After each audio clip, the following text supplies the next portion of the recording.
Sweet. Hello guys. Welcome to another CueSoc video we have for you guys.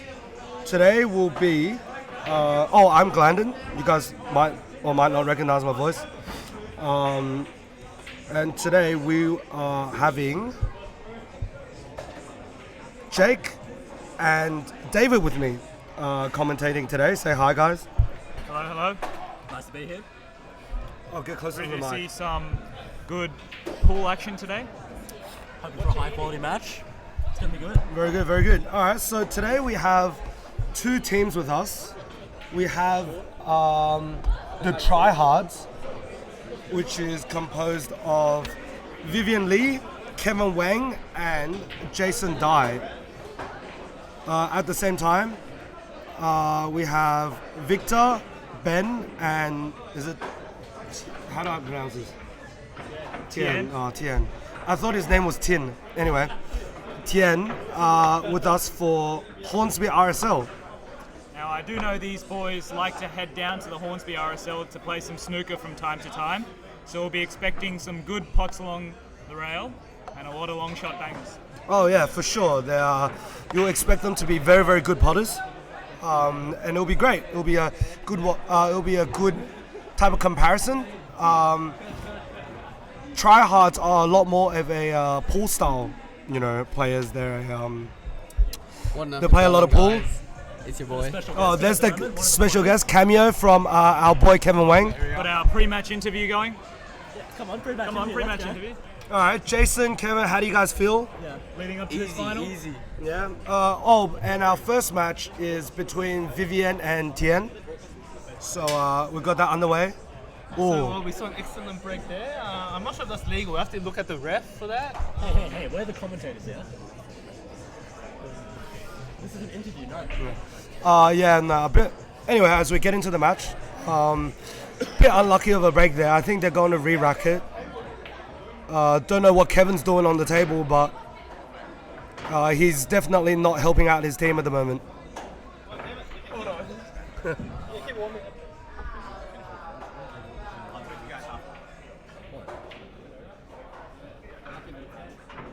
Alright, anyway, as we're waiting for the re-rack for this first frame, David, Yep. I think you have some fun facts about our players today. Yeah, so Vivien actually sits on a 60% win rate coming into this match. She's looking sharp throughout the tournament today. I've seen some good shots from her. Similarly, Victor is also a very important player, but I think it'll be Thien actually who's playing first. He's subbed in for the unavailable Zhou today. Yeah, so in general, before we go into more fun facts about these players, this CueSoc League format is actually just in terms of one frame. So every single player will only play one frame against another player, and they'll be played in a certain order so that points are accumulated. So basically, if I'll give you guys a quick rundown, try break from Thien right there, so Vivien's on the table. But as we watch wait for Vivien to take her first shot, basically each player has their own handicap. The higher their handicap, the better they're meant to be. Yeah. And basically a combined total team handicap is calculated for each team, and basically the difference is kind of the head start that they receive. There we go, the head start. Excellent. Yeah. So today, Hornsby RSL will be starting off with 47 points, as the handicap for Tryhards is sitting at 79, whereas comparatively Hornsby will be on 32. So on paper, they're the weaker team, but as we've seen already today, there's been plenty of upsets. So And having a lower handicap can actually be an advantage, Like having that sort of head start is quite substantial. So it's going to be hard for Tryhards to come back here. they're going to have to win quite a number of matches in a row, and most of their players will be expected to win their singles today. That's a great shot from Thien. He's left himself a little bit awkward on the next shot, but that was a great shot there.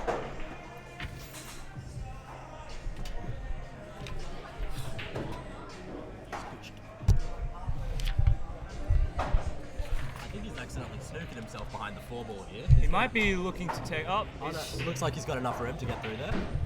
Yeah, again, we wouldn't really know from our angle. We're on the top right side of the table. Oh, so it looked like he was snookered, and I think he was trying to go rail first on that one. But that brings Vivien back to the table. She's on the striped ball, so she'll be looking to clear all those before the 8 ball. Her major problems currently look like the 11 and the 15, as well as that pesky 14 ball that won't go into the middle pocket there, blocked by the 3. It's a nice follow shot. She might look to play the combo here. I don't think the combo's on, to be honest, but... Yeah. From my angle, it looked like the 14 passed, but I don't think so anymore.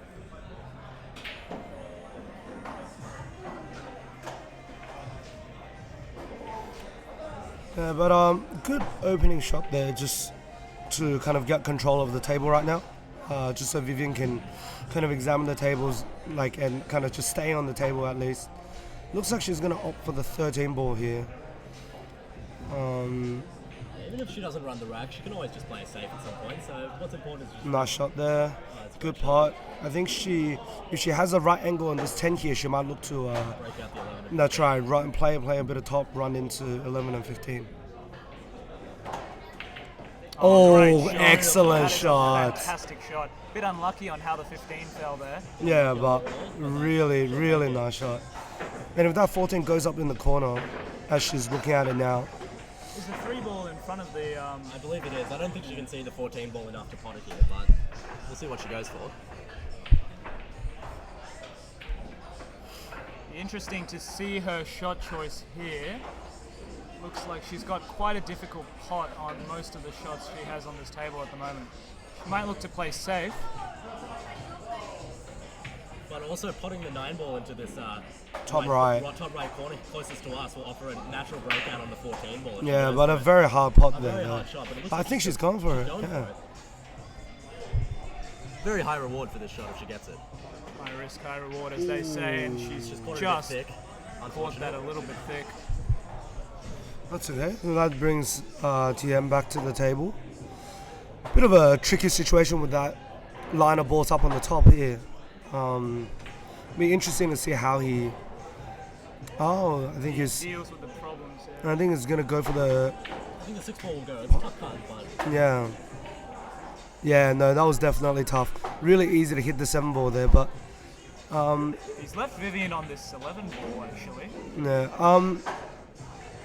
which is good, but Vivien still has the problem of trying to figure out how to get to that 14 ball. yeah, I don't see an easy way to break that out at the moment. With all the balls at the bottom of the table, she's going to have to think of something really good here. Yeah, I think. How would you approach this, David, if you were to try and break that 14 out? Look, Vivien's a much better player than I, but looks like she might actually. Oh, She nearly got a lucky roll. she nearly got a lucky roll there. Yeah, but to be honest, I would be looking to probably play safe here myself because I'm not very confident of actually finding an angle, manufacturing an angle to break out that 14 ball. But perhaps you have some wise words of advice here, Glanden. Oh no, it's definitely not easy, and every single person has a different, perception of the table and how they approach it. So there's no right or wrong way of doing it. Well, this is definitely a sticky situation for sure. I think our best hope is to get close to center table position on the 9 ball and then just come across with some bottom outside and just try and come across and knock the 3 ball somehow. Might give her a chance. That's the only way I can see of getting there, though. Unfortunately, the 15 ball's no longer in a position to do so. I think she might be opting to play safe here.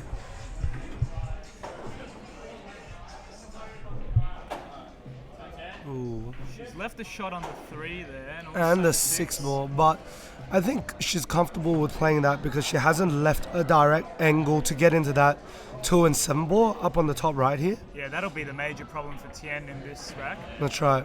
And I don't think that combo goes. I think Thien might still take a shot at it, but There's no way this is going to yeah, I don't think so. It might. I don't know. I can't see They're the. touching. No. They're too slightly away from the rail. So I think he just called the 7 ball. Oh. Oh, did he call safe? Yeah. Oh, wow, what a Great shot. there. broken up his problem and he's given her a problem. That's very good. Also a very good shot there. Very smart. I definitely didn't see that one.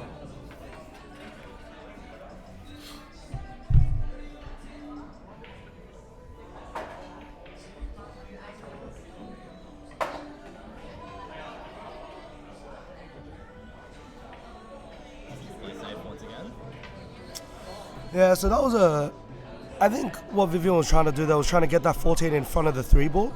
So it makes it very hard for Thien to put that 3 ball down in that bottom left corner. But a bit unlucky there to leave it. Yeah, that's right, David. Still quite a stretch for this one ball, though. We'll have to see how it goes. Get closer to the line. Whenever you want to talk, just bring the mic to you. What a shot. Come back around for the 3 there. Left a nice angle. Probably going to follow through on the 4 after he's taken the 3. But I don't see how he's going to get on the 8 ball from the other 2 balls up the table. Actually, interesting thing, David. Here's what I'll do different from you. Because that 3 ball is very, very easy to get on the 8 ball. So see, imagine if he cleared all the other balls. That would have been an easy ball to get on the 8 ball. But instead, now he might be trying to get on the 8 ball with the 2 and the 7. And the 8 ball only goes in the bottom right corner. So let's see how Thien deals with it here. Again, like I said, everyone interprets the table in a different way. Oh, unlucky there. But I think it's contained Vivien okay. Depends on if she can see the 14 ball down in the bottom left. I think she can actually see that 14 ball, in fact. Oh, well. She looks to be going for the pot here. Yeah, I think that's a first good opportunity for anyone to finish off this frame. I think Vivien's got that first opportunity. Ooh. Really hard on that one because she was on the rail and she was kind of jacked up on that ball. Yeah, very difficult shot when you're bridging on the rail like that, very close to the ball. Very hard to get a follow through as well without miscuing. Yeah, for sure. We'll see what Thien does here. I think that 7 ball goes. So definitely passes. yeah, so I think what a shot this will be. He goes for the 7 here.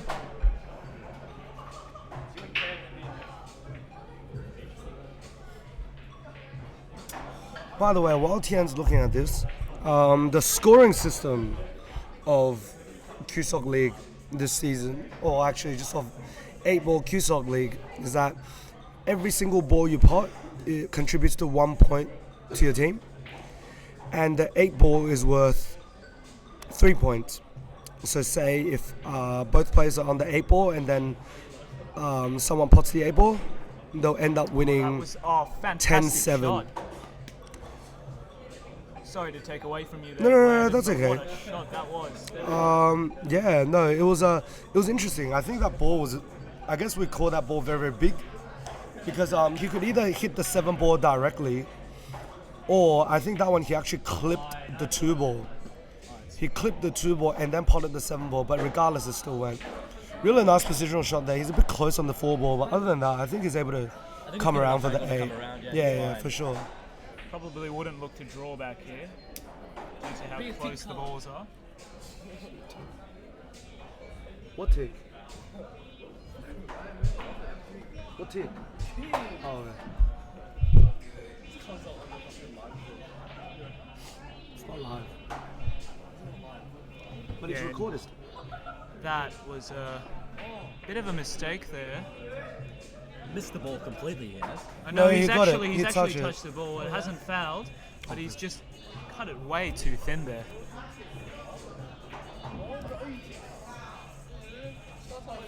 Vivien looks to be aiming up this 14, probably try to bring it back down table, or looking at that 15 ball.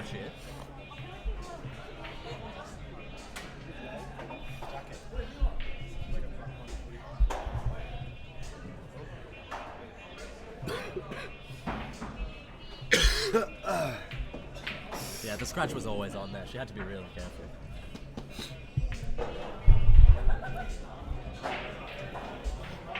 Yeah, that was definitely, it was hard to avoid that side pocket, but this gives a good chance for Thien to potentially close out this frame. And the interesting about CueSoc League is you know, when we look at our other CueSoc videos, it's always a race, you know, race to 7 usually we say. So a player always has an opportunity to kind of make up for mistakes in one frame by maybe performing well in the next frame or the next couple of frames. But CueSoc League is a lot of pressure because you only play one frame for your team. And if you lose this frame, you know, it's you don't have a chance to get that back. You know, you don't have a chance to make it back up for your team. Yeah, best of one definitely gives a lot of pressure to each player. For sure. Match. Really puts weight on the handicap system as well. With the higher handicap players, very much expected to run out or to take their frame, but usually a lot of the time we see that the lower handicap players, they'll play a lot of safeties. They'll also play smart and just try to really force the frame. Alright, so Thien's on the 8 ball here. Is called the bottom right pocket. Wow, what a pot! That's where the snooker comes in. You know, the snooker potting skills, very, very sharp shooting. So as we told you about the point system just then, guys, that was a win of 10-4 because Vivien only potted 4 balls while Thien potted all 7 of his object balls plus the 8 ball, which is worth 3 points. So we have the official score now is 57 to Hornsby RSL to 4 for Tryhards. So a lot of ground to make up from Tryhards.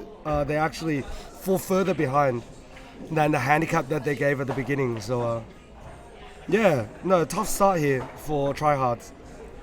Yeah, and just continuing on with what you mentioned about the structure of CueSoc League, the doubles are actually worth double the points. So you'll be looking to perform a lot better in doubles if, you know, you've had a little bit of a shaky start to your singles, because they count for a lot more. And, you know, Jason's team, they could always make this back in the doubles, but because their handicap is so high, they will be looking to win their singles as well. Yeah, definitely when you're the higher handicap team in CueSoc League, you need to jump off to a quick start and maybe win like the first couple of matches, first 3 or 4, because 1, you're expected to win, and 2, puts a lot less pressure on you to try and perform near the end. But this next match here we have Victor, who is breaking right now from Hornsby RSL, and Kevin, who you will see soon on the screen if Kevin gets a shot on the table, which he would, I think. It looks like a dry break here. So Kevin's just coming on now. A 15 ball just hanging in the pocket. That's right.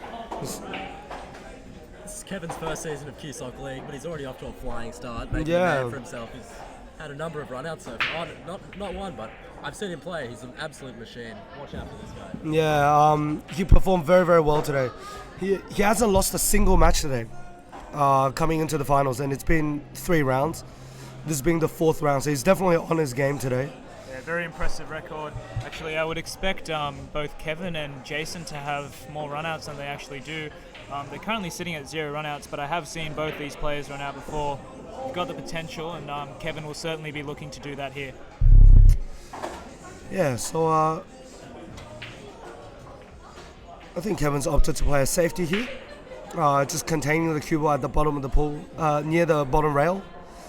As you can see, just to limit the shots that Victor has, but I think Victor has a path into the 1, so I think he'll be looking to attack this one. Bit of a fluke into the corner there, but We are playing call pocket, so he does raise his hand. See what Kevin's got a shot on. He's looking at something. It looks like the 14 nice shot. does go. But he's broken it. He's split up a That's few a more nice shot, balls. and he's got himself up on the 10. But his 9 and 11 ball is now a problem. I don't see how he's going to break that one out. He's only got 2 more balls to do it. He's in real trouble here. I think if he pots the 10, he will be on the top side of the 15, as we see in the hanging over in the middle pocket. And I think that's actually okay. If he just skims the 15, I think he'll be able to go into maybe the 11. think the 15 ball's a bit too close to the jaw here, so I don't think he's actually able to do that. So instead he's opted to go for the 12 ball. Oh, I actually didn't see the 12 ball, my bad. The 12 is stuck behind the 8 ball, I didn't see it either. Right.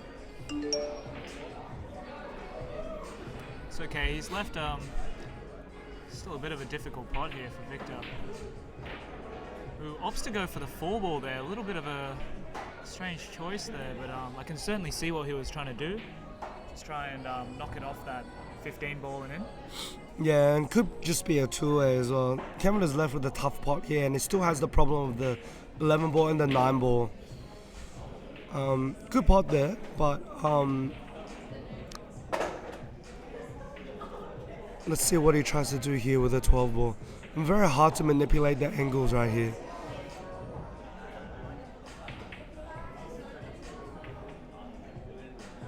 Right, so he's opted just to go for the pot. Looking to play safe here. Yeah. He's going to play safe here. Depends on which side of the ball he goes off. He's got the option here. There we go. Good leave on the cue ball. Very good leave. Not the easiest shot on the 3 ball.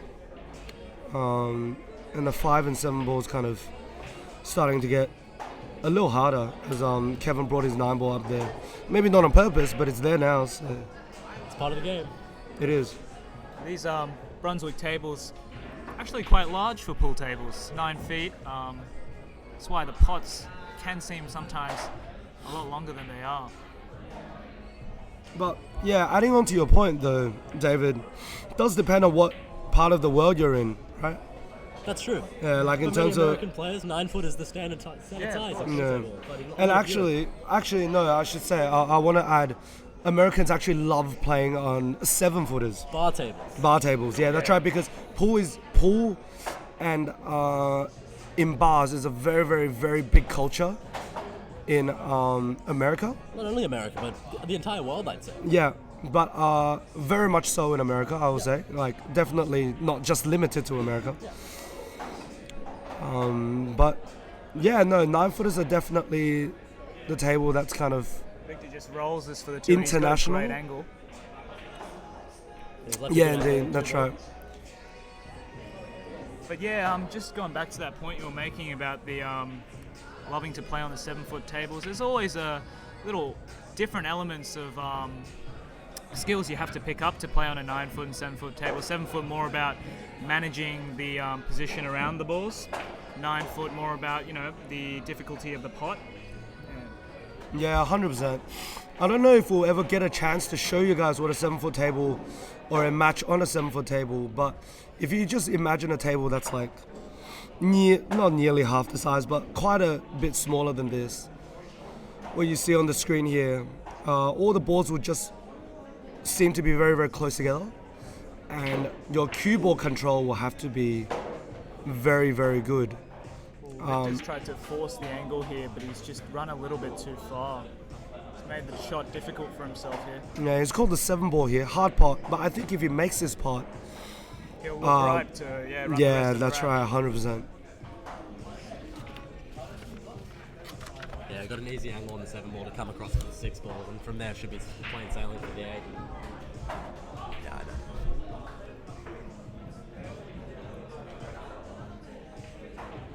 Bit of a lucky fluke with the 7 there, but he did not call that pocket, so he does give play back to Kevin, who will probably look to run out here.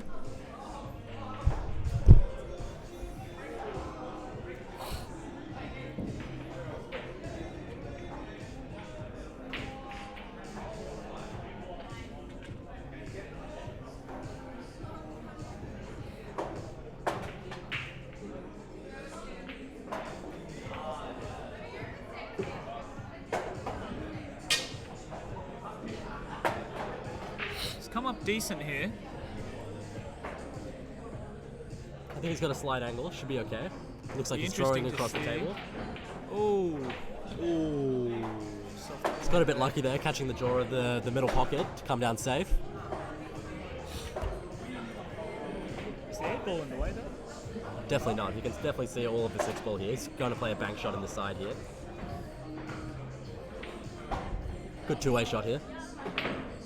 Ooh. If he just hit it a bit softer, I think it would have gone. But he's guaranteed the safe at least. Nah, with that one, I think. Well, in general, we say that the harder you hit it, the shorter the bank goes. So you might have actually had to hit that a bit harder, or his angle was wrong. Wow, what a fantastic pot. But I think that cue ball's tracking towards. Oh, where's the cue ball going? But Very, it's very fine. close. But he's not in the best position here. Let's see. I think he's opting to hit into the side. Wow, what a shot. from Very Kevin. confident stroke. Very, very confident stroke. So Kevin that, takes another with game. one ball left, makes the score 10-6 in Kevin's favor. And so now the score is standing at... Let us just do some calculations. Jesus, I suck. That was Kevin. All right, so the score right now is 63-14. Still in favor, heavily in favor of Hornsby RSL. Still a while to go yet, but Yeah, they are still actually behind. They're still 2 points behind the original start handicap that they gave. you just see here Jason Dye racking up with his magic rack. Jason Dye, one of the standout players in CueSoc Society throughout the last several years. He hasn't played as well as you'd expect for someone of his ability for CueSoc League this season, but he's still sitting 10th in the power rankings, very strong. And, you know, he's always got that run-out potential. 100%. Jason's literally one of two best players in CueSoc, right? Like, he's the highest handicap, 30 handicap. So if he's on a team, he automatically gives the other team 30 points or adds 30 points of value to his team. And to put that into comparison, not to, you know, defame anyone, but Thien, Victor, and Ben, their handicap added together is 32. And Jason himself is a handicap of 30. So that definitely speaks the ability that Jason has. He's potted a ball, but he's actually managed to make a bit of a cluster of the balls in the top left there.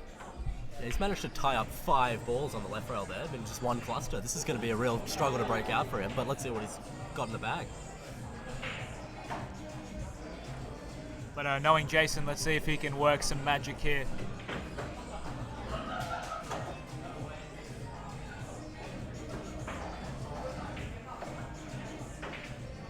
Just taking his time here on the 11.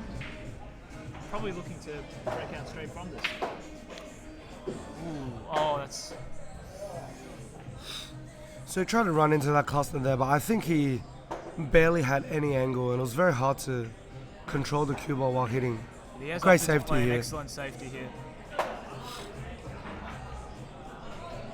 So Jason's opponent here is Ben. Ben is a 12 handicap, but that definitely doesn't mean much when it's one frame. And they are in the finals for a reason. So everyone here are very capable players. So I definitely shouldn't count him out there. Let's see what he tries to go for. I think I might be trying to aim the 2, hit the 2. Yep, he is. Just so he doesn't foul. And we'll see what kind of leave he gave on the cue ball. So he definitely did leave a shot for Jason. He might have opened the rack up here for Jason a little bit. Yeah, most definitely. It looks like the only problem ball Jason's got here is the 10 ball, which is stuck next to the 7 ball, but everything else pretty much looks, you know, close to the pocket. Yeah, I mean the Close to the 13 center of the ball table. passes from both sides, I think.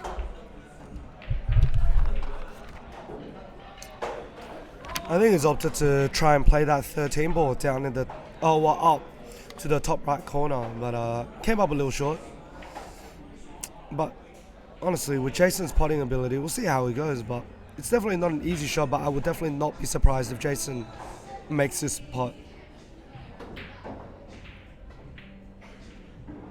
He's got a bit more of an angle than he would have liked, but he's taking this on anyway. And what a What a shot! what a pot! So he's played that ball down here. Oh, Ooh. he's fortunately, Yeah, he's no, that gone kissed into off that a, bottom right corner and that's he's right. scratched. Yeah, so Ben having a ball in hand here. See how he uses this. He's forgotten what balls he is. But that's okay. Nerves of the finals, I guess. So a basic concept, just for everyone here listening to this video, in case you didn't know, a basic concept for whenever you get a ball in hand, because you can play it anywhere on the table, you'll always want to try and get the board that's hardest to get to. And in this case, I think Ben's made a very good choice here. 7 ball is definitely... Oh! He's aiming the 5 ball into the 7 into the 5 to cut into the middle. Very interesting choice here. I think this might be the difference of styles between pool and snooker players, actually. Because as a pool player, I never would have thought about that shot. But yeah, very well executed. He definitely got rid of the problem of that 7 ball while calling a ball into the right pocket, so obviously he can continue staying on the table. Yeah, and if you actually see with his stance here, he tends to jack up quite a bit, but actually from that it seems like he can cue extremely straight. Must be the snooker practice he's been getting on. He stands with a bit of a wide stance. Yeah, no, snooker players, they have very, very solid technique. Very, very solid. The fundamentals are all there. Yeah, that's right. Very solid. No movement. Very strict forms. No, it's good. And definitely, this. I've been watching this. I've been watching Hornsby RSL play here and there during the season. And they're very, very capable players. Victor's was a finalist in our first year's comp as well. So a very, very good player on both sides today. Bit of a questionable decision there to take the 2 ball first, as I think that was the only key ball he really had to get on the 8. All the other balls are on the top, towards the top cushion. It's going to be really hard to get back down for the 8 here, I think. Yeah, but you know, at the same time, because the 8's so out in the open, and I'm pretty sure the 8's got every single pocket on the table. At least Ben has that one going for him, so if he just manages to pot his object balls, I think he'll still be able to find a way there. But 100% agree with you, Jake, that if I were playing, I would also use the 2 ball as my key ball, so the 2 ball to which I'll get on the 8 ball there. But you know, no hate, nobody's right or wrong. Everyone just has a different view of the table, so it's... Of course. Yeah.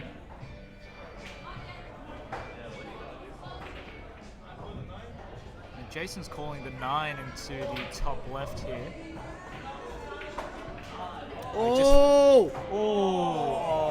It's just hung up in the pocket a bit there. Very unfortunate for Jason, but at least he's left it safe. Yeah, very, very good leave here. I think Jason's definitely had some idea of where the cue ball's going, because if he potted that 9, I think he would actually have a shot on that blue 10 strike ball down in the corner. So that was definitely a calculated 2-way from Jason, knowing the high level that he plays at, for sure. So Difficult shot here for Ben. I think he's opting to tap that 4 ball. Oh, 3 ball actually. And making sure Jason doesn't have a shot on that 9 ball, because if he does... once again, that's that snooker prowess coming out again. Oh, it looks like Jason's... Is he shooting at the 10 ball? Does that 10 ball go? Or is he shooting at the combo? Yeah, the 10 ball goes into the top left. Oh, I think Bottom right. I had to cheat that a little bit. Oh, interesting stuff here. The 10 ball's gone right back to where the 9 ball was a few shots ago. And now Ben's really in a pickle here. 9 ball's over covering one part of the one of the corner pockets, and it'll be hard to go from that 4 ball to find a pot on the next 2 balls. But we'll see what he does here.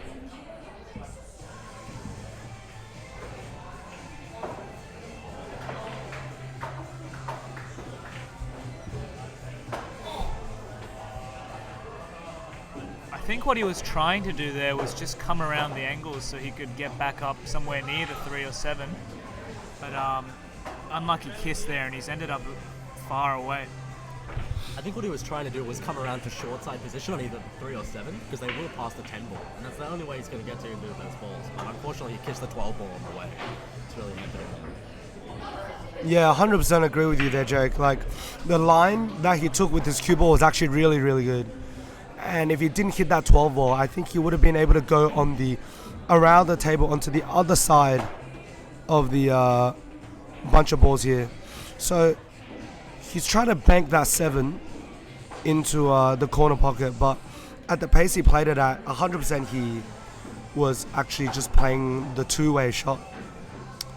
And if you guys don't know what a two-way shot is, you can either Google or watch the last video of the CueSoc 8-ball comp. Tim and I has discussed that. Oh wow, look at this leave. Jason just keeps leaving all his balls up on the top rail here. Ben just got bumped by coincidentally the other highest handicap player in CueSoc. He's also a handicap 30, our boy Leon Yao. I thought his name was Leon Shinigami. Yeah, well, there's two. It's his alter ego. His dark side, if you will. Yeah, but it's definitely very, very rude to bump into someone like that, to bump into someone on the TV table, right? Not being aware of his surroundings. Very, very rude of him to do that.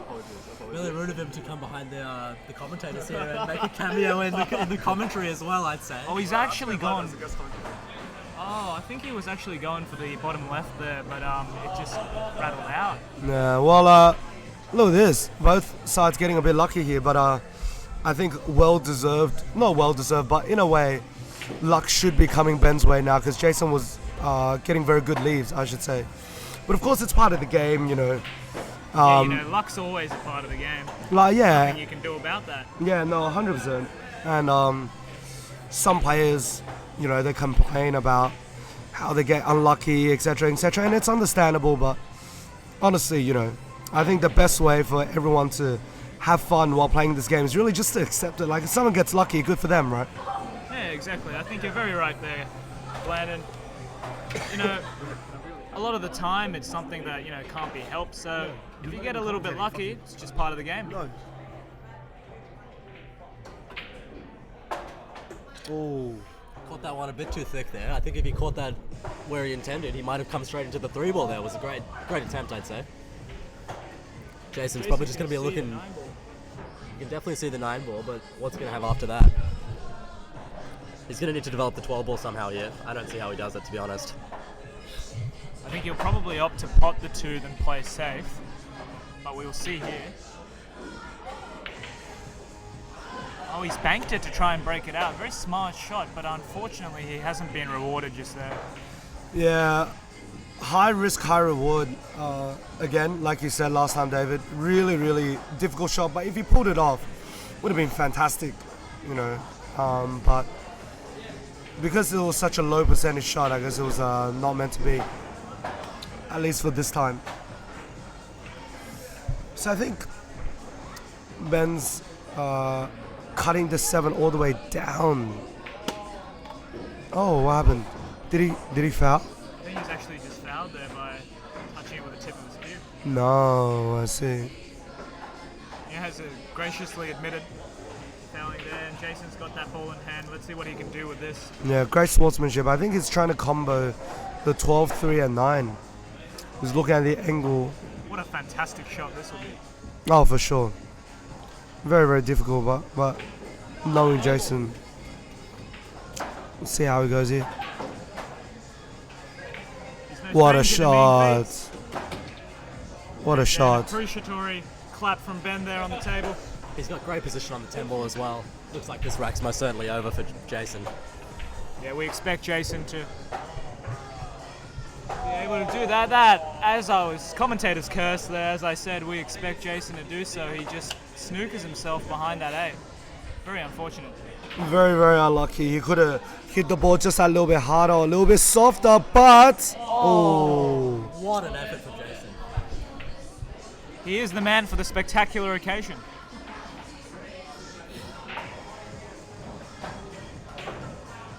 It's nice, always nice to see a few smiles in the final.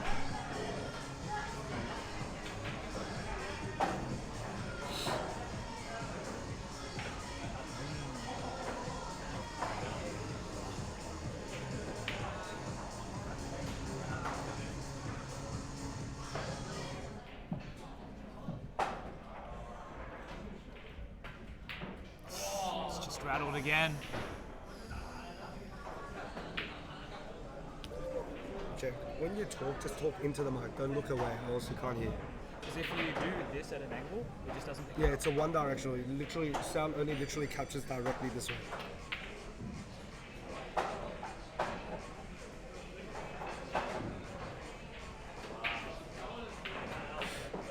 long have they had this, by the way? Well, what do you mean? The commentating system. I don't know, for a while, yeah. It's good to see it in use.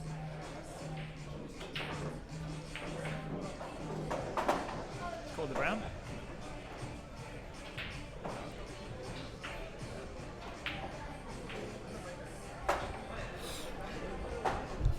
I'm not sure if that 12 go past the 3 ball, but if it doesn't. Oh. Definitely does now, I think. I think it's. Now it does pass.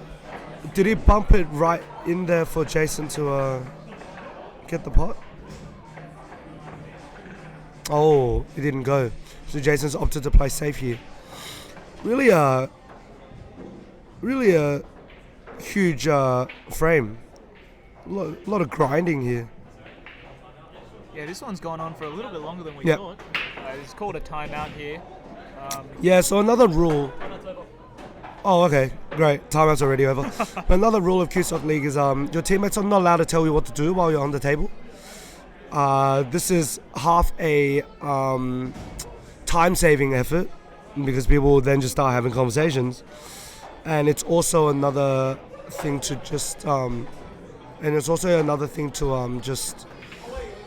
just allow the players to develop their own sort of thinking as well. So. Yeah, of course. I mean, as you said before, Glanden, everyone has their own way they like to play, and I think the rule of not really spoon-feeding players when they first start to play really helps them develop as players in the future as well.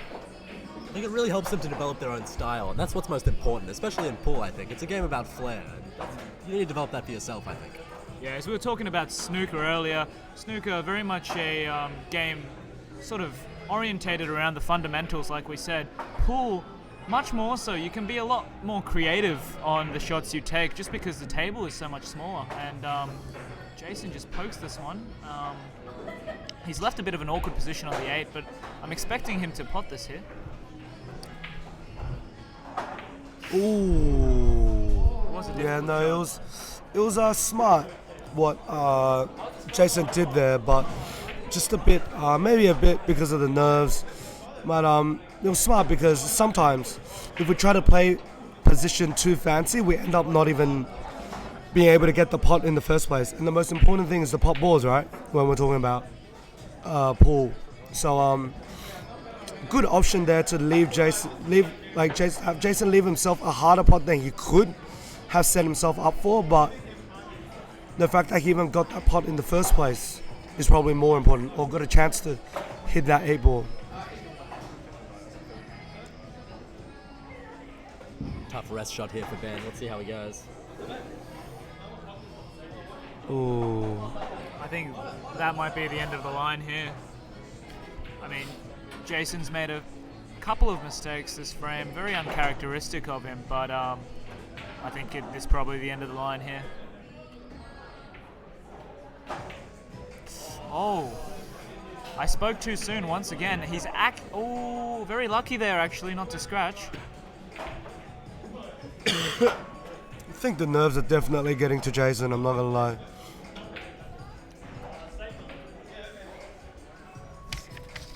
Yeah, you must remember Jason's still on the hunt for his major title. He's won the minors before, of course, but still on the hunt here, and the nerves could be getting to him here. This is great safety from Ben.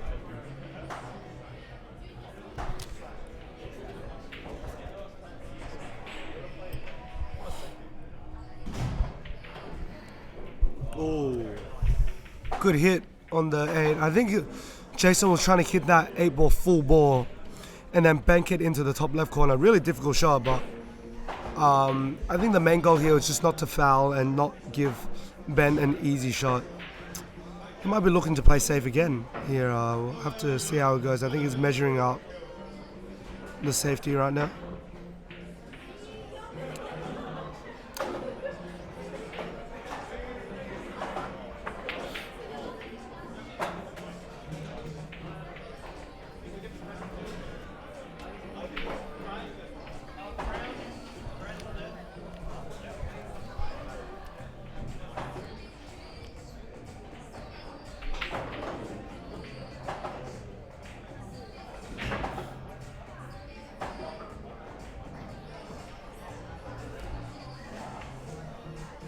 It's been a long frame so far.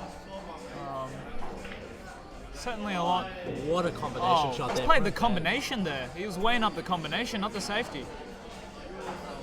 And he's actually ended up quite well for the 3. He's definitely got a chance here.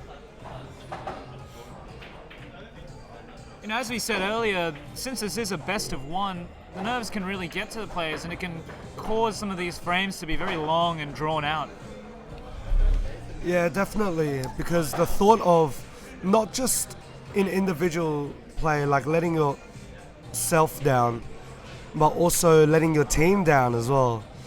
And that plays heavily on how well you play in this tournament. So, yeah, very, very different format. Great what a shot. pot. Ooh. He might have run a little bit far.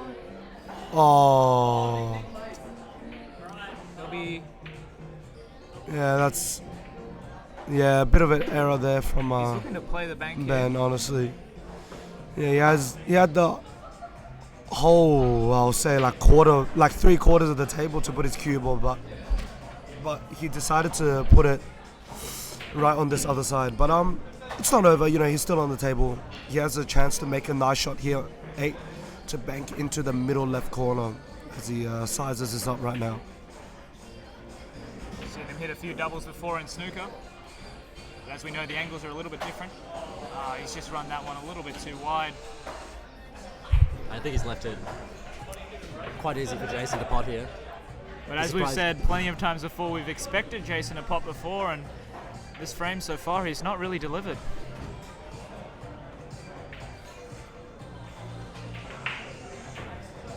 As soon as I say that, he pots it, and Jason takes the frame now, 10-7. And Glanden just doing some quick maths here for us. The scores are sitting 24-70. Hornsby RSL still ahead, but slowly but surely, Tryhards are catching up. Yeah, but only catching up by 1 point at that. But anyway, 70-24. You're up. You're down by 46. Yeah. Still gonna waste the All right. While Victor's racking up here, since everyone's seen all 6 players, we have a fun fact of the day for you guys. Glanden was working very hard on the interviews before. Yeah, that's right. In case you guys didn't realize, I always kind of bring you a fun fact for all the players who are playing. But so I asked them what their favorite Avenger is, right? Avenger superhero. Victor, who's breaking right now, his favorite is Superman. So I'm not sure if he actually watches Marvel or anything of that sort, but you guys can feel free to, judge him for that, because I am definitely judging him for saying Superman is his favorite Marvel character. And might be calmer there after he said Superman, because he's ended up with a very clustered break there. Yeah. Meanwhile, Vivien, who we see back on the table for the second time this match, her favorite is Spider-Man, her favorite Avenger. Good to say that's probably mine as well. Or very close to, maybe Iron Man, something like that. Anyway, I'm not playing, so you guys don't have to care about what I'm doing. But just then we had the match between Ben and Jason. Ben's favorite Avenger is Scarlett Johansson. A very honest answer there. Yeah, no, it's, she's the actress, but okay. And Jason's favorite is actually Hawkeye. Very interesting choice here because he does nothing. But I haven't watched Endgame. And Avengers Endgame is actually out right now as we are having this match. So Not a sponsored video, by the way. no, but it did come out yesterday. But yeah, so maybe Hawkeye did something really good in endgame? And for those of you who have watched it, maybe that question's already answered for you. All right. Well, if you guys remember, the first match of this video was between Thien and Vivien. So Thien from Hornsby RSL, his favorite is Captain America. And finally, Kevin Wang, who you guys also saw playing the second match against Victor, his favorite Avenger, according to him, is Bob the Builder. So, I'm not sure everyone knows what an Avenger is, but regardless, that's the fun fact of the day for all these players. Just getting back to the pool table, thank you for those fun facts. Glanden, I know you always work very hard to prepare some great facts for us. Yeah, sorry. So before you go on, we won't be able to commentate for you because there's somebody called Vivien Li standing right in front of us. And I literally cannot see the table at all, like not a single bit. He's finally moved. We like to, Navin's made a cameo in our last commentary as well. Except this time he shaved his head. Yeah. Great hairstyle, great sense of style here. Looks like Ronnie O'Sullivan. He does. He plays like Ronnie O'Sullivan too. Very, very good player. Was in the 9-ball finals. Pity he didn't win anything. I think Victor was actually maybe trying to break out the pack there, but he's just got a little bit unlucky. Came a little bit wider. Just a reminder, we're on our second set of singles for today. Still one more to go, and then 3 double rounds. So still a lot of content to see today. Yeah, sit tight, guys. Usually these matches will finish in, say, 1.5 to 2 hours, but that's actually using 2 tables. Or the better part of 2 tables. Not 2 tables all the time. But now that we're actually only using 1 table, this video might actually end up being really long. So sit tight, and thank you in advance if you guys stick around till the end.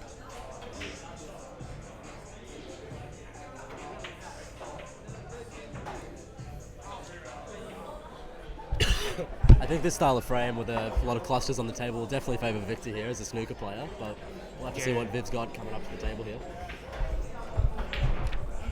We should go like this close.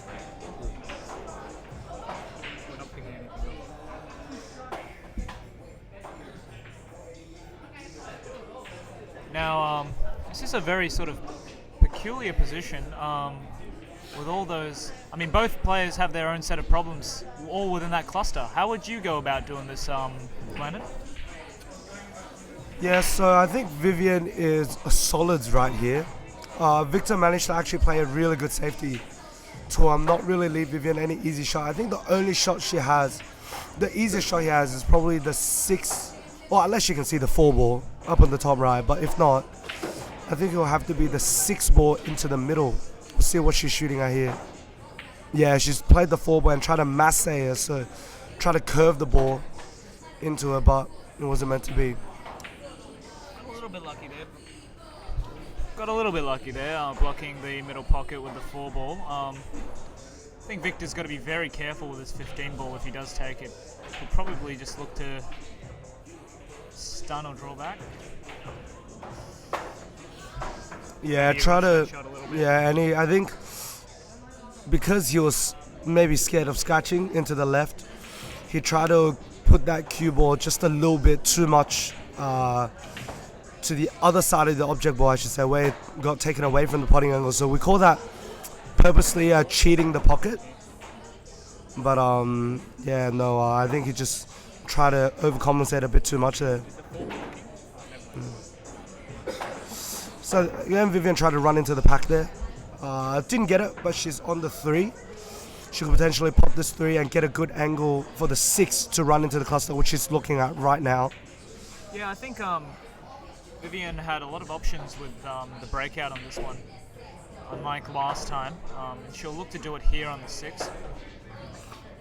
She's playing with a lot of confidence here, actually. You can see her walk around the table relatively quick. Seems like she's very much in rhythm.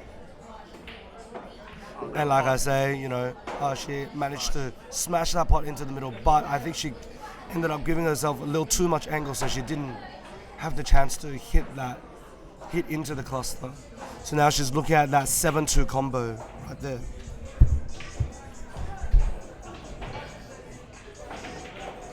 Oh, almost a great pot there, clearing up both of her problems within that pack. The only one left would have been the 8-ball.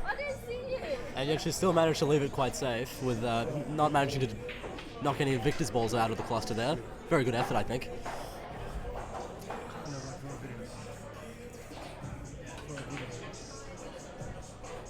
What do you think he'll do here, Jake? I think that 14 ball will go into the bottom corner. And depending on how he plays it, he might be able to come around for another one of the... I think the 13 ball will also go to the corner, but in saying that, he's missed the pot, so... Yeah, good read you had on the table there, though, Jake. It's exactly what he's tried to do. Vivien just looking to pot this 7.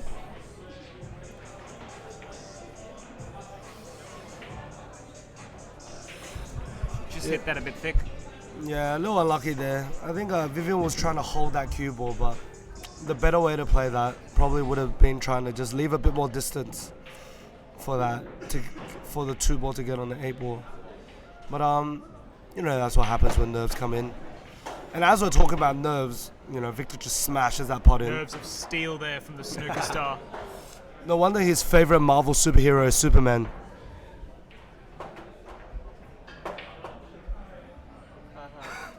Well, he said his favorite Marvel superhero is Superman. He's taking his time with this one because I think he could actually go for a little bit of a breakout on the 8 and his tied up straight balls.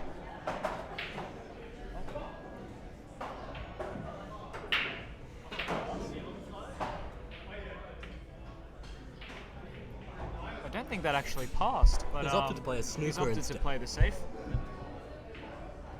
Another little two-way here. Been seeing plenty of those today. Yeah, Viv definitely in trouble. She can't see either ball here. She's going to have to kick at this.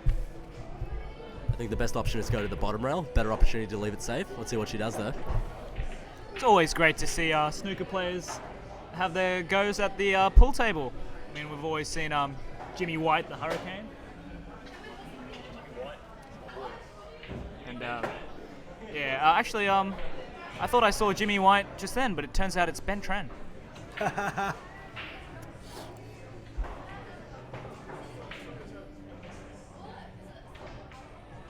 Of course, one of the most creative players in modern pool at the moment, Chris Melling, was also a snooker player before his transition to pool. That's right. You guys should, if you guys don't watch some pro pool and you are interested, definitely search those 2 names up. They're both snooker for Jimmy White, snooker legend, and top 10 player in the world right now, Chris Melling. So very strong players there. Good Victor to watch again them. opting for a bit of a safe, but I think he didn't mean that one. He does put his hand up as a gesture of goodwill. But yeah, recently the US 9-ball Open was also on. A good watch that one. Good upset by Wu Jia-Cheng to knock out Shane Van Boning. But did end up with a Joshua Filler victory. Let's hope Vivien can also turn this one into a victory. She's opted to play down the rail, leaving a tough pot. It's a great effort there for the save.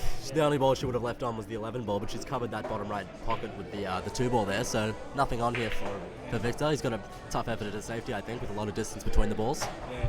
Don't think he'll go for the pot here. The angle's a little bit too awkward for the bottom right corner. But he will, once again, he's got that snooker brain, so let's see what he does here. My pick here would be to go off the 12 ball and try and get him behind the 13 and 14 there. Looks like a pretty easy snooker for him. That's a great shot, once again. Victor showing his cue ball control prowess.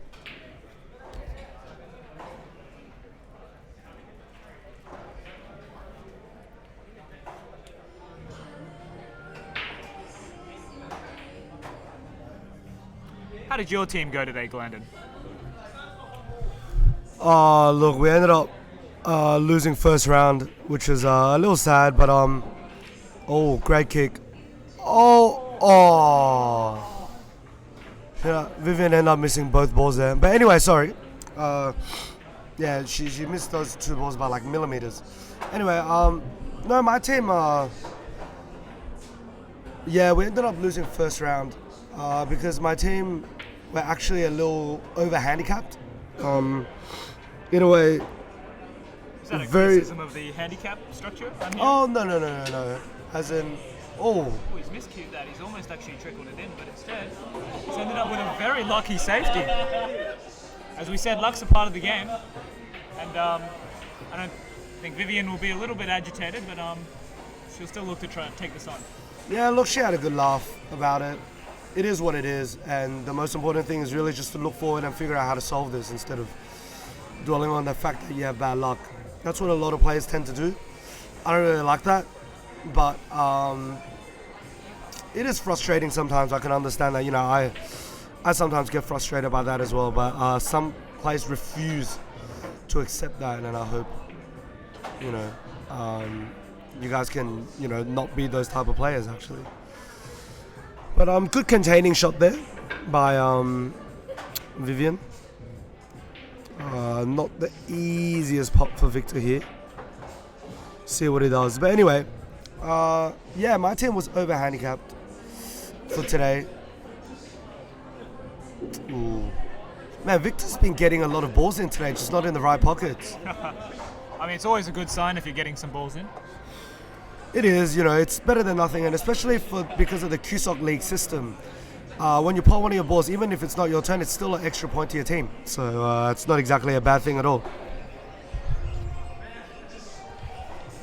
I think Viv's definitely going to be opting for a safety here, as there's no easy way to get onto the 7 ball from the 2 ball, but we'll have to see what she does. I think she's looking at it. She might be able to follow off the side rail here and just tuck it herself onto the end rail. She'll have a shot at the 7 ball. Yeah, really, really tough position here for Vivien. The last 2 frames have been insanely tight, I should say, Both players are not really leaving anything for each other. And no one's really been able to block the pot there as well on 12 into the corner, but I think the 12 will also go into the middle, so Victor is taking this one on.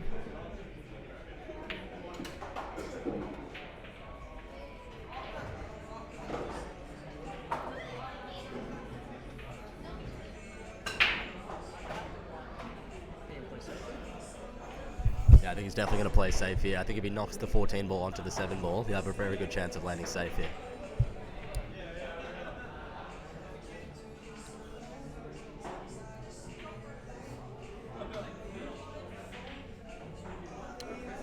That was certainly not what he intended. Yeah, but I think finally a good chance for Vivien here to take control and potentially close out this frame. 2 ball it's not easy to get on the 7 from the 2 ball actually. You either have to hit really hard or really soft. We say that because it's actually kind of hard to control the cue ball in this moment, but we'll see what she does. Nice, very nice shot. So she opted to just hit that little soft with a bit of draw, and that straightened out the cue ball for a nice angle on the 7 ball down in the bottom left here.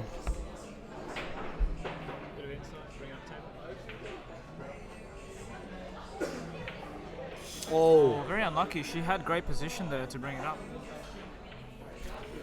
And again, Vivien missed it, and her object ball that rattled out of the corner pocket ended up Once again tied up. Yeah, ended up tying one of Victor's balls. So I think Before Glenden, you mentioned that Victor was runner-up in the first year's competition. I think Vivien was actually also runners-up in her year. yeah, she was. No, I think Vivien won her first year's comp. Yeah, okay. I think Vivien won first year's comp. But she was definitely a finalist, so 2 finalists for their respective first year grades. Victor getting a bit of luck here. It's been funny, maybe the pool gods are evening everything out today because the Tryhards are so give Hornsby RSL so much handicap. Tryhards have been getting very good leaves, not really giving any opportunity to Hornsby RSL, but This very, very close there. Vivien was calling the kick into the pocket. This definitely does Bottom leave right Victor pocket. an opportunity to run out as well. He's going to look to follow this with the angles around the table. He's come up a little bit too far. Yeah, I think he's overran it here. If he wants to play it into the middle pocket, he's definitely going to have to go around the angles, but let's see what he does. I think he's calling it in the middle, so round the houses we go. Round the houses.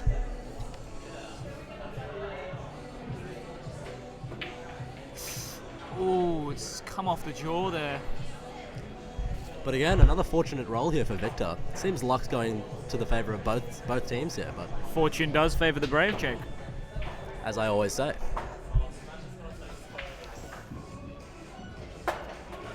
Vivien looks to be taking on this bank.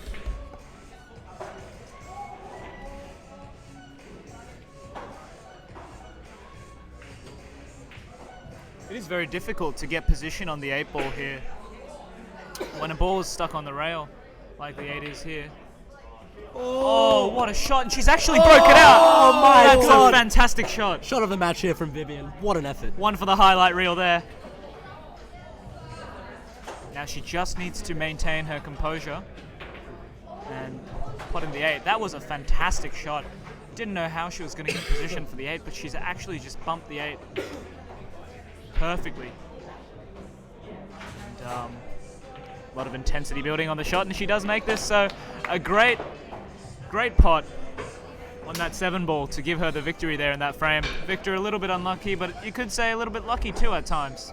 Let's get an update on the score with Glanden. Ben's breaker. So an update of the scores. Glanden again doing some quick maths. And it does look like another 10-6 victory. Another 10-6 victory for the Tryhards, leaving them at a score of 34-76. So I think, like we said earlier, Glanden, it's going to be very much up to the doubles for the decider to this one. I think as long as Tryhards, they keep playing consistently, getting some wins on the board, we should see a great match. Yeah, well, while Ben's just preparing to break off here, we say this in every video, but again, we would like to thank our sponsors. So without our sponsors, obviously City Heroes, and also our other sponsor, Mikrin, a very nice Japanese restaurant over there in World Square. We wouldn't have been able to bring this video to you guys, so definitely thank you to them for that. So this next match, Jake, would you like to tell us about this next match? Who's playing? So in this next match, we've got Kev versus Ben. And to start us off, it looks like we've had a bit of a bad rack from Ben with the break off. The balls have not spread at all. It's a good indication that the balls were not racked tightly. None of the balls weren't touching. I mean, we've had a couple of those today, haven't we? So a couple of clusters off the break. So it could actually just be the table that's breaking a little bit poorly. But, don't hate the table.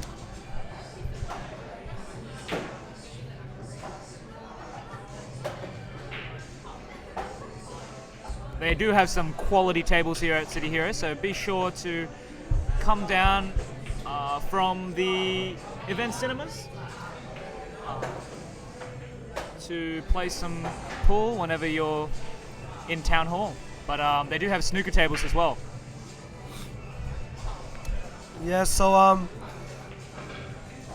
again, I think part of the reason why we actually what I've noticed a lot is in snooker players, right, for guys who play a lot of snooker, it's actually very, very, very hard for them to break in pool because of their strict form. It gives them a lot of control, but it actually doesn't give them that much power, or enough power to actually break the pack from, or in pool, I should say, because when we should, usually we should hit it pretty hard.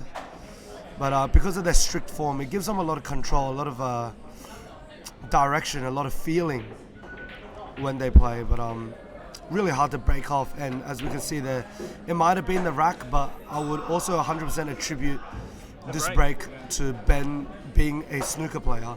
I think you're 100% right there, Glanden. And as we see, snooker break-offs are very, very different from pool. Do you want to have a guide, bro? in pool, we see players always trying to sort of pot as many balls as possible and come back mid-table. In snooker, it's always the opposite. So, you know, you want to hide the balls behind.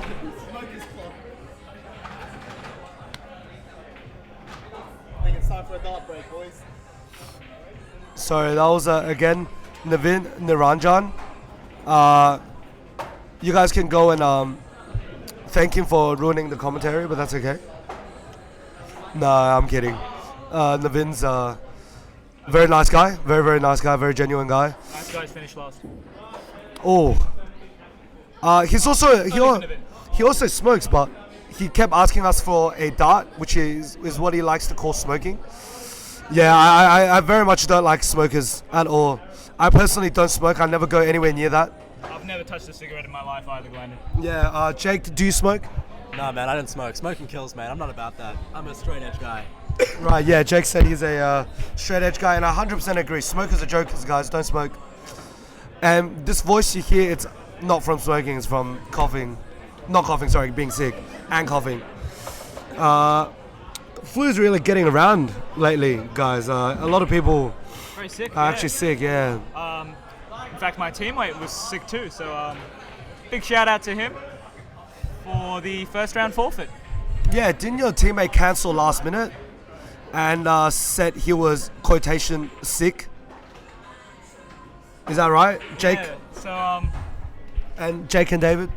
yeah, so unfortunately, Jake and I were getting real geared up to play the finals today. Took some time off work. We're very much in the zone, but didn't even get to play a match. Yeah, we got a substitute, but he's not actually part of the Q Sports Society, so it didn't count. In the end, we had to just give up the forfeit. It's really disappointing, but, you know, that's all right. Here The to way hang life out. goes, and we get to commentate now, so bonus points. Yeah, risky shot there by Kevin, if we're going back to the match for a bit. Risky shot there by Kevin, which a bit unlucky that it didn't work out for him. Because that white ball went in, and now, you know, he has a chance for Ben to try and get into the match and try and potentially close it off. So that 8 ball goes in our bottom left corner here. But really interesting choices here. Of the ball, yeah, because I would actually be taking the pink ball first here. Oh, I would. Ball in hand. Yeah, no, it's a very tricky situation because the 8 ball only goes in one pocket. But you know what's funny, guys? I think this is a very snooker thing. But actually using the rest on a ball in hand. I will never use the rest on a ball in hand because I personally hate the rest. But it's very interesting how snooker players are very willing to Use the put rest, put the cue ball closer, even on a ball in hand, and use the rest instead. Because I would just leave myself a comfortable distance, perhaps maybe like a slightly longer part, but definitely won't use the rest on a ball in hand. So very interesting there. Yeah, so very easy safety by Kevin there, but I don't know if he's got it or not. He definitely hasn't got the safety, but he's left a fair bit of distance between the 12 ball, and he's developed one of his own balls, the 4 ball, which is now very close to the bottom left corner pocket. It's a great situation to be in. I think he's got a decent chance of winning this rack. Yeah, but I think it all depends on how Ben goes here. But definitely, Kevin's not in a bad spot, provided that Ben doesn't clear up here. But again, all these frames are really, really close. Ooh, That's a very unlucky rattle there. very unlucky. And I don't know if Kevin's able to see that 4 ball. Definitely can see the 4 ball. Oh, okay, good. It's good that Jack has the angle here, but nice shot there. Very good. That's a slight angle. Left a slight angle so he could control and come up Come around for for the one. come around for the one in the bottom left. See what he does here. He seemed to be looking into the middle.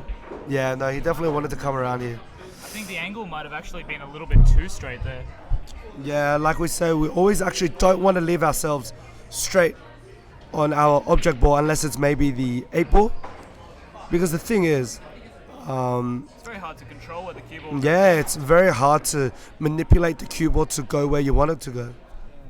I mean, you call the term manufacturing an angle, but it's really, really hard to do that because, you know, draw can be a little bit challenging to play position off of because of the unpredictable nature of draw. And with top, there's really only one place to go, so you've sort of got to force it. But Ben looks to be playing the combo here. Oh, sorry, I think he actually does see the 12 ball. Oh, and he's come up well. It's a great shot there from Ben, but he's a little bit far from the object ball here. Let's see how he goes with this. We got a special guest here. We actually have the player himself, Kevin Wang, who's not on the table right now, obviously, because Ben's shooting his shot. But Kevin, what do you have to say? 180-degree tilt. There we go. Looks like Kevin's not in the zone that much anymore, even though he's been playing very well since the beginning. But another chance here for Kevin. Oh, this looks like a really tough leave though. Yeah, he's actually got the risk of caroming off the 1 into the 8 as well. So this is that Bustamante shot. Have you seen that one? The Bustamante? Yeah, the Bustamante shot. The one on the Japanese game show where he'll carom a bunch of balls into the corner. You've seen that one with me, Jake, a couple of times?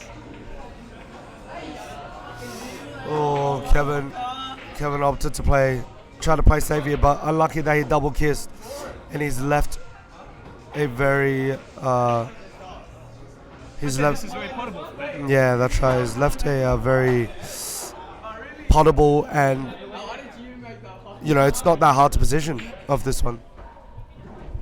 Definitely an easy positional shot here. He's just going to be playing off the side rail with a bit of draw. Oh, it looks like he's going to follow the ball instead and just check it across the table. Let's see what he does, but shouldn't be too hard to get on the 8 ball here. Can we just pass the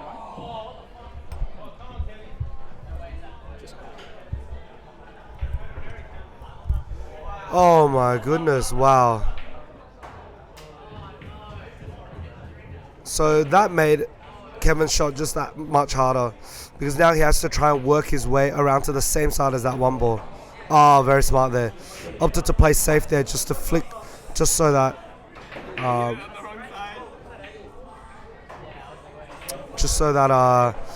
Ben would not have a pot. So he can see this, but I don't think Ben can pot this. I don't think he can pot it, but he can definitely try to make life difficult for Kevin here.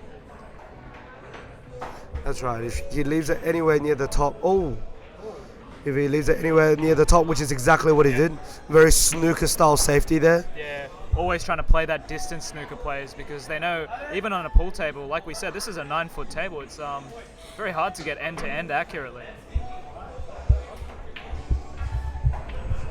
Good to note that Ben's also left his object ball very close to the corner pocket there, so if he does get back to the table, he should have an easy pot on that. And it looks like Kevin's given up ball in hand here, so good chance for Ben.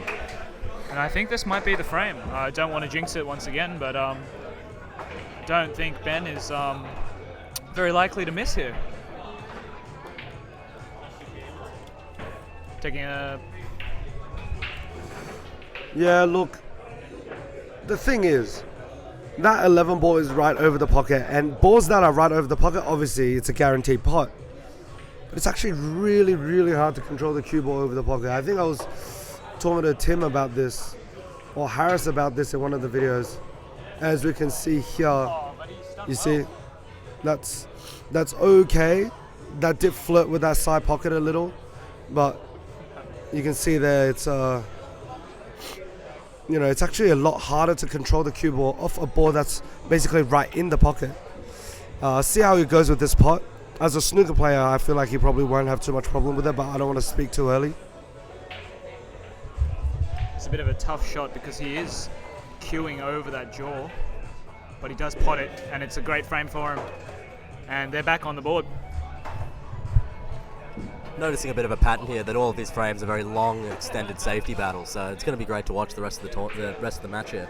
Yeah, like Glanden and you said earlier, Jake, these are 3 snooker players, so they will be looking to play safe at every given opportunity. Interesting stuff here. Tryhards have only won 3 out of the last 5 matches so far, but so we say the lowest handicap player in Tryhards, who is Vivien at a handicap of 18, is actually a higher handicap by far than any of the 3 other players. And Kevin's handicap is actually higher than Thien and Victor combined. Thien and Victor are each at a 10 handicap, while Kevin is at a 21 handicap. And yeah, interesting stuff here. So so Hornsby RSL really picking up their game and giving Tryhards a run for their money. Got to disagree there. I think we're just really shit right now. That's okay. It is what it is, Kevin. It is what it is. But it's okay. It doesn't matter. Anyway, here we have a break-off by Thien. Thien has a very good break-off, actually. Definitely not snooker style. But yeah, let's get into it. Thien's playing Jason here. Highest handicap in CueSoc. Yeah.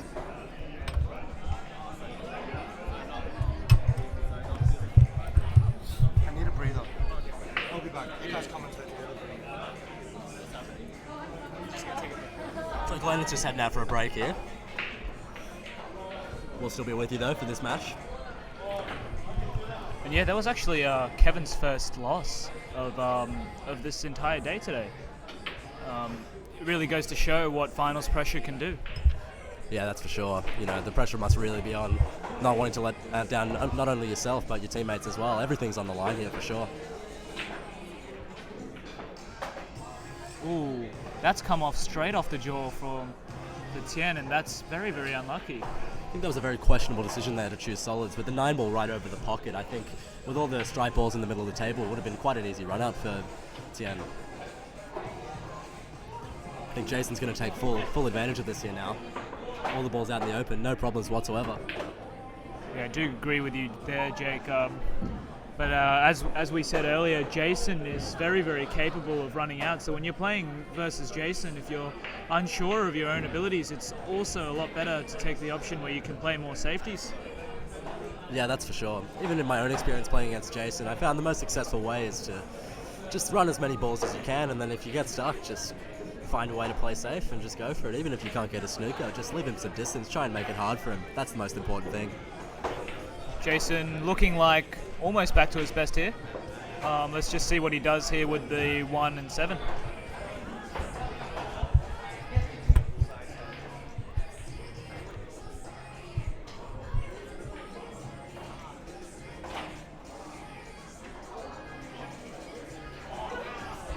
Seems to be a little wall of balls around the like just ahead of the fireball there, so it might be tough to get on it. So he's choosing to take it now, it seems like.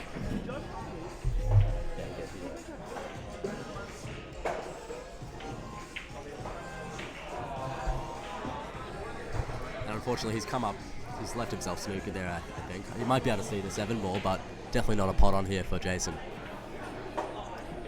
Yeah, I mean, Jason's safety game, I mean, we've been talking about his ability to pot the entire day, but it does have to be noted that Jason has been playing a fair amount of safeties today as well, and he's always got that in his locker as well, so it'll be interesting to see what he does here. Yeah, as you said, he's just trying to take as little risk as possible. It looks like he's gone for a jump shot here, but going across the table, there's always a risk of going off the table, just like he did just then, giving up ball in hand.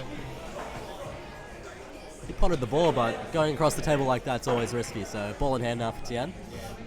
I mean, you've always got to elevate a lot more when you're taking it towards the middle of the table and jumping towards the side, because it becomes so much harder to control that bounce and that angle. Looks like a fairly simple layout here for Thien. Let's see how he does. And he's missed the first pot. Maybe a bit of nerves there, but Jason's back at the table. Yeah, just a bit shaky there because really you don't really expect anyone to miss that ball in hand. It was a fairly simple shot, but you know, we won't hold it against him. I know I've missed my fair few of simple shots before. Yeah, I can attest to that one, that's for sure. Ah, good one. Jason looks to come around the angles here, and he might have done it. Oh, he's just come a little bit too far. pot to the middle doesn't seem to be on. I think it's definitely blocked here, but of course he's got the better view than us.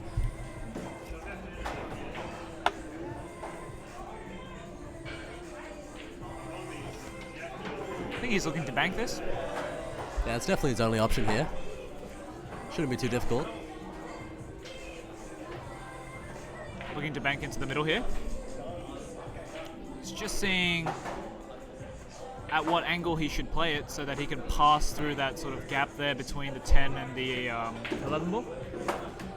Yeah, I think he's also blocked here though. As you can see, with he's lining it up with his cue, that red ball there. I'm not sure of the number exactly, but it looks like it might possibly block the path of the 8 ball here. So I think he's going to have to play it a bit shorter and stiffen out the angle, but... Yeah, you're right there, Jake. He's actually just been completely zoned out by that 11 ball. But again, like we said, Thien has quite a number of balls to run still. So, and in CueSoc, we do have, of course, players that have the ability to run out, but it's in a high pressure situation like this, only really the best of the best can come up with consistent runouts. I think Jason's going to look to jump this one. He's run straight back to his chair to get the jump cue. This one's looking a lot better for a jump. More of a straighter shot towards the corner pocket. I think the chance of fouling here is a lot less. So if he can pop the 8 ball, he's going to secure the frame with quite a large margin too. Some much needed points for his team. He's got to avoid the 13 ball here though as well. Oh, he's hit that.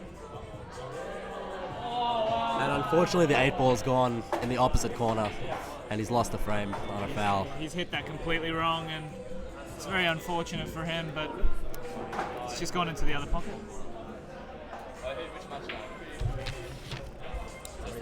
Ben versus 10-7. Yeah, because he put it the wrong 10-7. Oh, that's so fucking unlucky. Ben versus Yeah, you get Jason there. Oh yeah, I'll see his break. Doesn't matter. No, it's that frame where lost. So it's Viv's break for the final round of signals. Oh yeah, it's good. Sorry. Should be playing against Ben for a final singles match. Just racking up the balls now. We'll be with him in a second.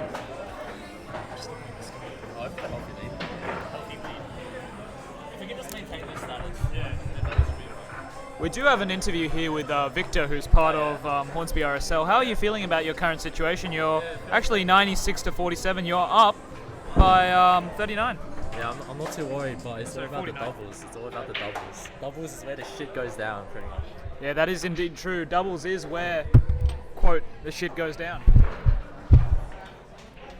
Yeah, doubles is where you really put it all on the line with double points in our format. So double points for doubles means that if you can get a large marginal win, your opponent gets maybe 2 balls, they'll get 4 points while you'll get 20. So it's a big chance to make a comeback there.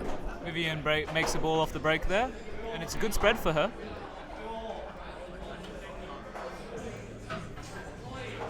But yeah, as you said, Jake, in terms of doubles, there's always a lot more riding on it because you not only don't want to disappoint yourself, but you don't want to disappoint the player that's playing next to you. Yeah, that's for sure. We've had our fair share of disappointment playing doubles together, haven't we, David? No, I think an 83% win rate is quite good. I think actually you tend to get carried a little bit when we play doubles, don't you, Jake?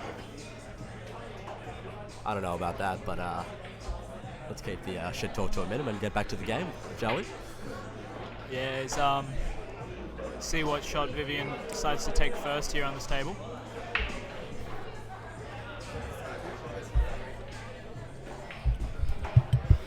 And Glanden's rejoined us at the commentary table here. How was that breather?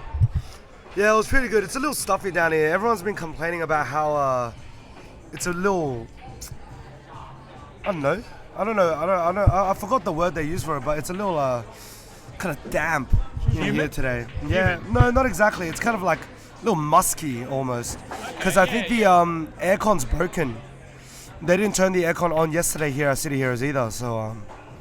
Yeah, and it's a basement area as well, so you're always going to get that sort of slightly musky scent, like a good old car park smell. But yeah, pretty open rack here for Vivien. Let's see what she goes for next. She's playing the 5 ball onto the side, it seems. Might have changed her mind, but she's just having a look at the table. Looking at her next options. No. Oh, Jason put it out of turn. So he was on the A. He was on the A, and he jumped back. Tried to put it there, and it went back. Yeah, just catching Glanden up on what happened last frame. Really, really unlucky for Jason on that jump. Yeah, so the point difference between the two teams, 96 to 47, looks like it's back on 49 points, which is actually 2 points more than the handicap that that Tryhards gave to Hornsby RSL. So Hornsby RSL definitely playing like very, very, very well right here. Their combined handicap, again to reaffirm, 32. is 32, Hornsby RSL, and the handicap for Tryhards combined is 79. So Tryhards more than double the handicap of Hornsby RSL, but even now, after 5 matches, Hornsby RSL's after 6 matches, Hornsby RSL's been able to win 3 out of the 6. So it's basically even game here, but Hornsby RSL still having that massive handicap advantage. So it's definitely looking very, very good for them right here.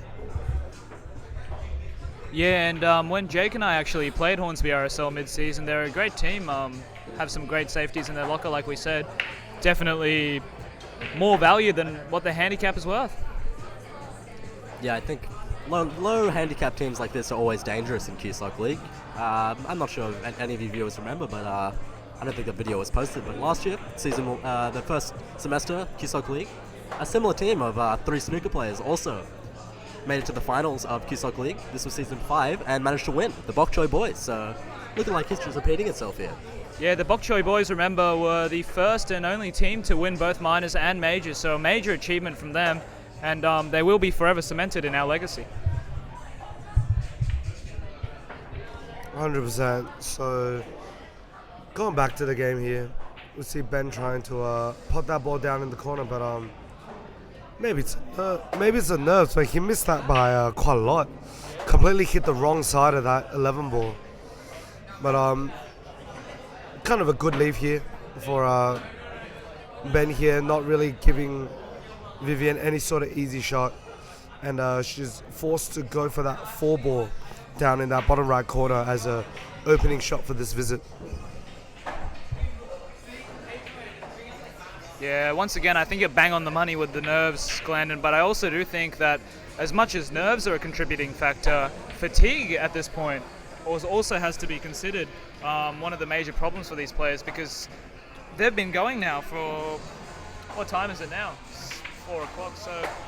It's like nearly 5. Yeah, they've been going for about 7 hours now. Yeah, almost 8. So they must be getting a bit sore, that's for sure. Yeah, I mean, concentration is hard to come by when you're tired, so...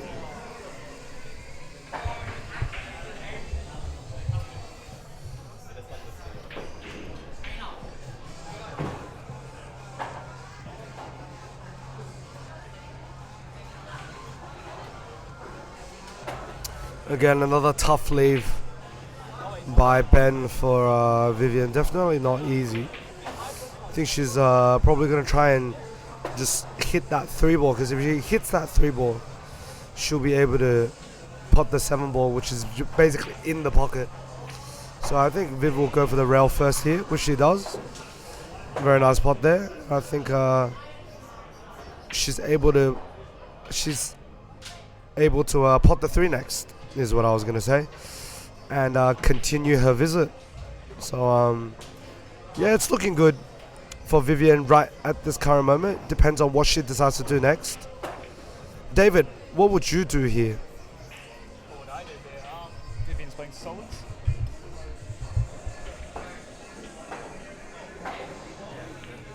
Yeah, to be honest, I think I'd actually play at the same route that she's playing here, try to bank that 6 and then get good position on the next 2 balls. Oh, she's actually cut that one. What a shot that is. Monster shot. She has weaved that one through.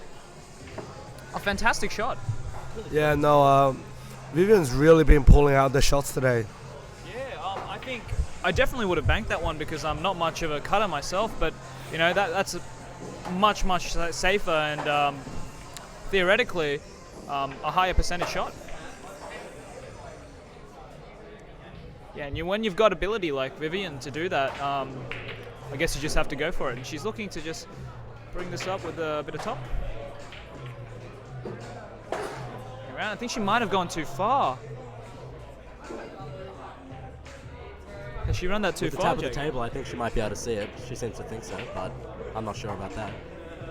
She's looking a little bit puzzled, so I think, yeah, she's actually managed to snooker herself behind the 9 and the 12. I think she can see the edge of the 4, so she's going for the pot, the cross bank we call it. So that 4 ball to hit the rail and go into that bottom left corner. Oh, ooh, did hit the jaw, so that was definitely not very far off. Very good effort there.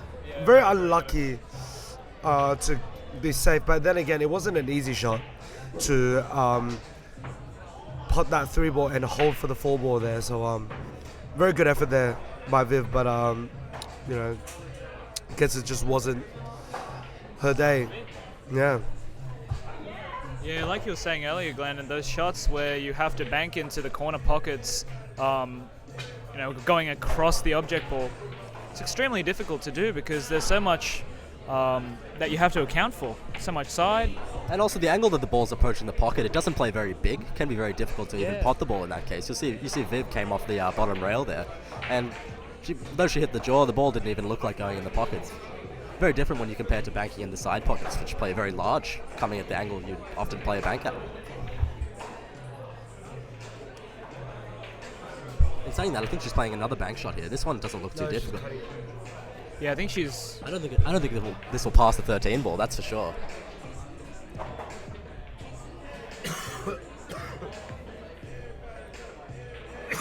A lot of thought going into this shot, and expectedly so. Very important shot here. If she pots this, it's probably the match-winning shot. She's looking to bank here.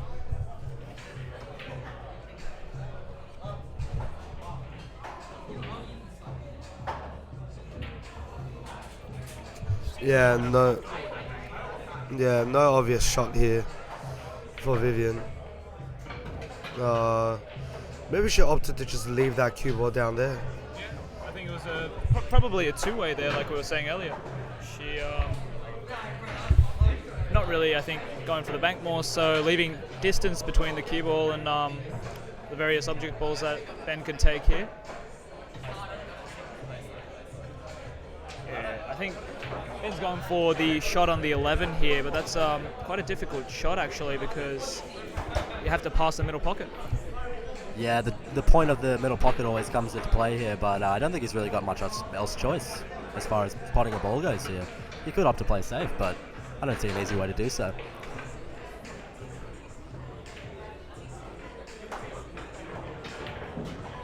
Oh, some well-endowed energy there.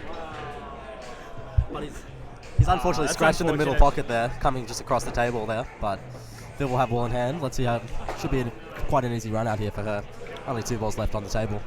Yeah, really unfortunate there for Ben. He did play that shot well.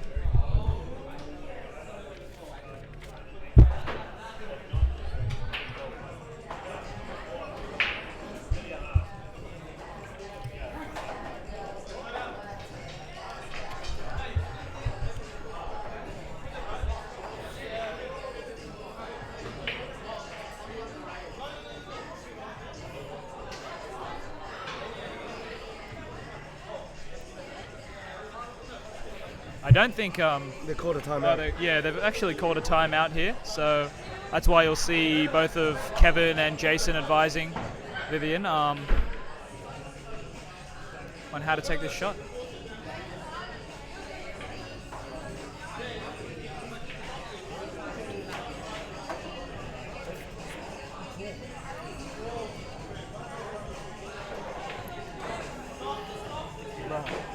They're supposed to take it away from the table, right?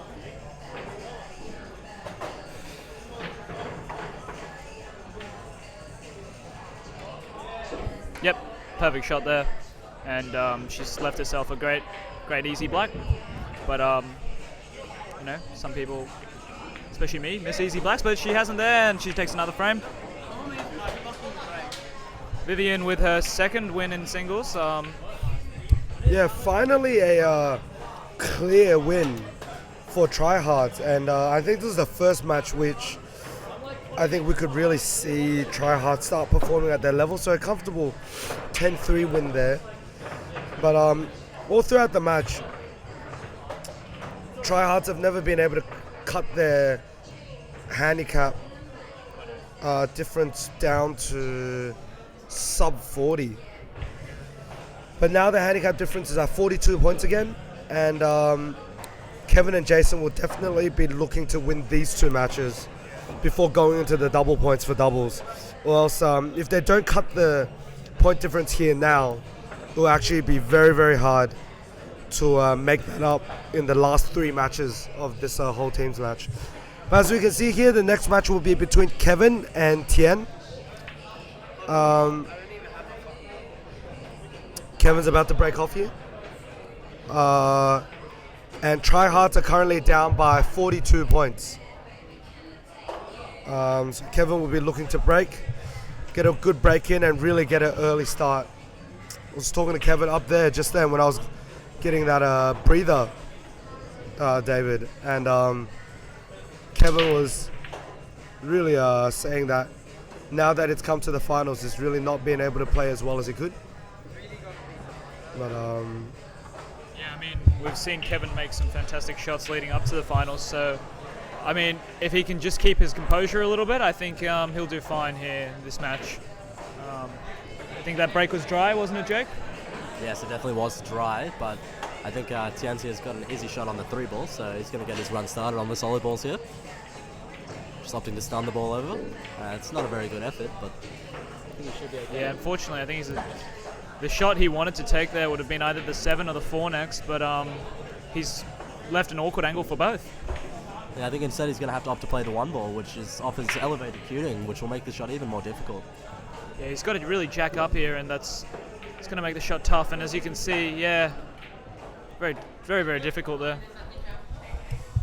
yeah, as you guys will be able to see in this match, actually, both, if you guys haven't realized, both Victor and Ben are actually very methodical players. So they take a lot of time on their shot, you know, they make sure they know exactly what they're doing. But Kevin here is the exact opposite. Kevin's one of the players I know who plays off by feeling. So you can see here, he barely pauses before he goes on to the next ball. And comparatively, you can see that their rhythms are actually very, very different. But then, again, like I was saying, things like that can happen if you don't exactly think out your shot 100%. And if you're just a little bit off your groove, just that little bit, it could actually be very detrimental to your game if you play too fast. So interesting comparison here. Even Thien right now is kind of scoping out his shots and stuff, but if it was Kevin, he probably would have just picked the shot and already shot it. So really interesting styles here, very different styles. So Thien's back at the table here. And I'm back to that point about Kevin as a more of an intuitive player. I'd say that's definitely correct, but there's also an advantage to that, I'd say, that once he gets in a rhythm, the man is very hard to stop. He just runs racks. I've seen him run 2 racks, 3 racks in a row sometimes just here at City Heroes. The man's an absolute machine. He's got ball in hand again, so I don't think it's likely that Thien gets back to the table here, to be honest. Yeah, just going back to comparing styles with professional pool players, we can actually see that Kevin's a very Chris Melling type player. He just plays the shots how he wants to play them. Very creative on his shot. And it looks like he's getting in the rhythm here. Yeah, most certainly. Looks like he's definitely in the rhythm. He's got that cue ball on a string, it seems. Maybe that one. Got a little bit of ride, but I think he just had to take what the table was given. Yeah, a little bit more distance than probably what was desired, but it's... Yeah, you know. 11 balls hanging in the pocket almost, so it won't be a difficult pod for him. And he's done well to get on the 8 ball now. He's overran position a bit there, but he can see the 8. You can definitely see it. It's not too much of an angle. I think he should be okay. Yeah, so making really quick work of this rack, and again, there we go. So Really, really nice work there by Kevin. Really, really fast player. And it's actually a really nice run out there. So, like we were saying, Kevin, I think Tryhards have finally really started pulling their way. And before we know it, the point difference is only 33. And if Jason can make a good rack out of this one, Tryhards are definitely back in contention for double points for our doubles games and be really able to make back that point difference. So, so ever since Vivien's last match, winning 10-3, and Kevin really going back into rhythm again, Tryhards are all of a sudden looking back into the game, and this is, this is looking very, very good for them right now. Yeah, 100%. I think Kevin is really showing what a player he is today. As I was saying, he's playing fantastically before this finals match, but he's also been playing fantastically throughout the tournament. Jason, who's their team captain and also probably expected to be, I guess you could say, the carry of the team, but Kevin's actually been performing well above his weight, and we can probably say that the initial handicap he was given was way too low. Yeah, so Kevin ended up coming up seventh on the individual performance ladder. Very, very good there because Jason was 10th, obviously still very, very good. But so Kevin definitely has been pulling a lot more weight throughout the tournament. And as you can see here, even though just then he did lose a match to Ben, who played very, very well as well, so no credit taken away from him. But definitely that 10-1 game we saw just now, finished maybe within 3-4 minutes. That was the game that's really shown his performance. Yeah, actually in between this rack we have the current player Jason Dai here to share a few words. How do you feel like this game's gone for you so far? I just want you guys to know, right? It's not about how you start, it's about how you keep going. Right? Pick yourself up and fuck them up. Wait. You're still going to... Yeah, I mean, good. Like it's good to see them back into the zone. I think it's very, very good that they are really picking their game up now. And even though they did have a slow start, I think Jason's very, very motivated now. The whole team's very motivated to do well. And I'm sure Jason will be putting on a good performance here. So as you can tell just then, he sounded very, very confident. Yeah, I mean, Jason's played some high-stakes matches before. He's been playing some money matches at City Heroes. He's a great player. So, I'd say on his usual day, I'd bank on him to run out. But a lot of things could happen. So we'll see what he does here. Yeah, that's for sure. But Victor's just gone MIA for a minute here, so Jason's just waiting for him to come back to the table before he takes his break shot. Mate, I'm just waiting for my opponent to show up. What's going on? Sorry about that, folks. A little bit of a delay to get this game started, but more fun facts brought to you by Glanden. Oh no, I wasn't really going to bring on any fun facts because I didn't have any on me. But as we're waiting on Jason's opponent now.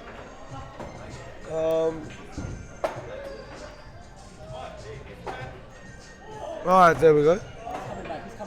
He's coming back now, so I think he's just after the toilet break. So Jason will be breaking off now to start off this game, and hopefully he'll be able to get a good rack and, like he said, really finish off strong and dominate opponents. So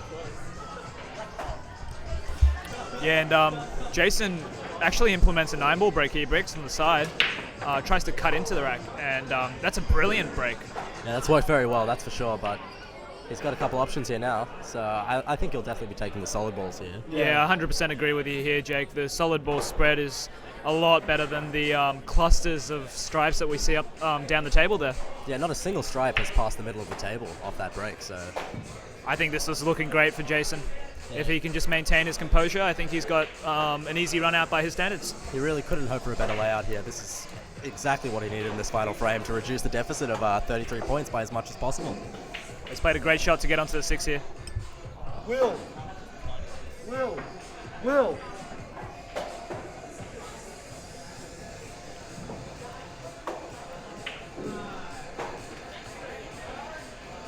Is it still recording?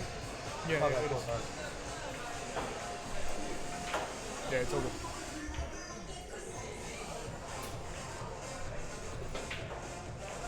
Yeah, and I think he was actually trying to come round for the 4-ball there.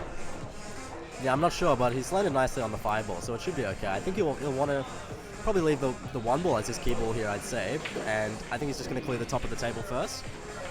He's missed the shot.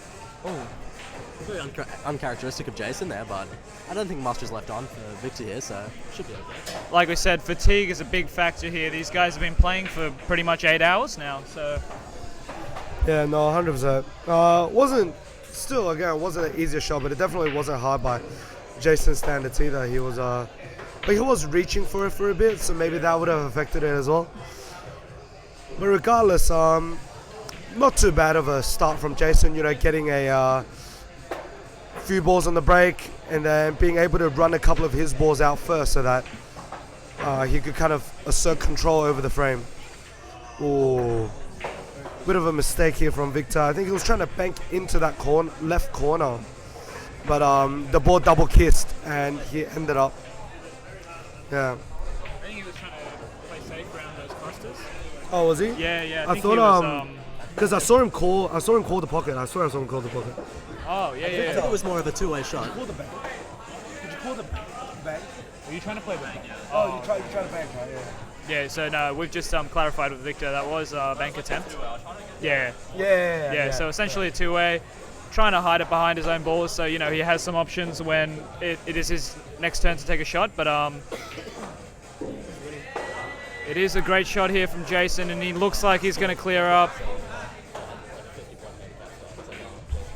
Yeah, great look for Tryhards right now, because they're finally getting back into their element, and they're really taking control and really fast at that as well.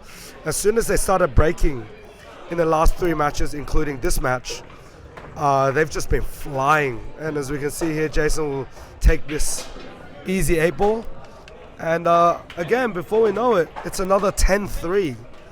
So the score now is 103 to 77, and they've finally made up their handicap, and they're only 25 points down. Oh, 26, sorry.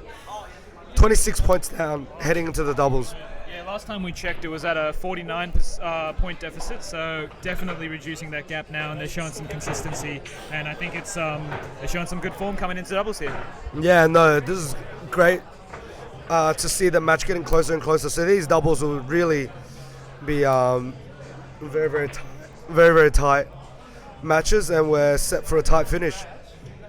So this first doubles is Vivien and Kevin for Tryhards against Ben and Thien from Hornsby RSL. So the doubles comp here, in case you guys haven't realized from our other videos, proper doubles played is what we call Scotch doubles. So it is one person shoots each shot alternatively. Yeah. One person shoots each shot alternatively. And from there, people run out. So we'll have a good demonstration of that from Ben and Thien here, as Kevin unfortunately scratched on the break. Can you do the timer? Yeah, so we're doing the timer now as well. Doubles also has a 40-second shot clock, but our first shot off the break is 80 seconds. So as we can see here, Ben has plenty of time.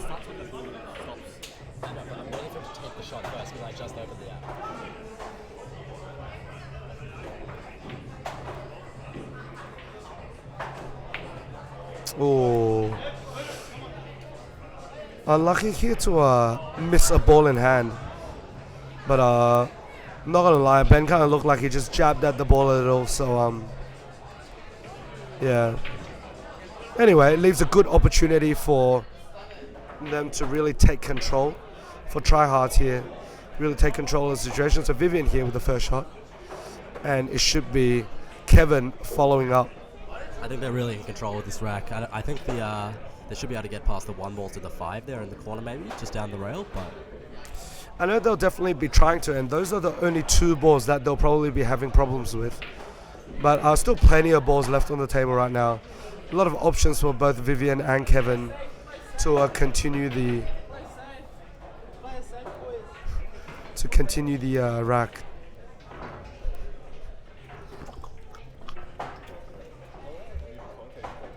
It's been 2 hours. A little unlucky there, not gonna lie. The angle that Kevin left Vivien, it's probably not the best angle that he could have given. But regardless, straps here are actually not the hardest.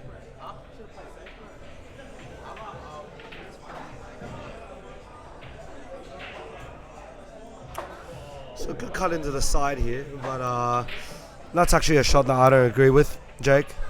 No, definitely hard to leave position there, rolling the cue ball down the table. Very hard to control the pace of the cue ball when you cut it that thin, and as you can see, he's not left with much, that's for sure. Yeah, and I'm not 100% sure whether that 15 ball passes on the bottom right pocket, but if it does, I guess that shot would have made more sense, but honestly, if it doesn't, I think that ball should probably be one of the last balls to work down towards work down towards this 8 ball.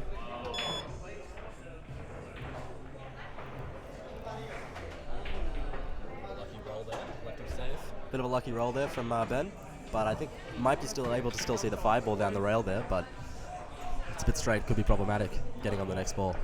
Let's see what Kevin's got.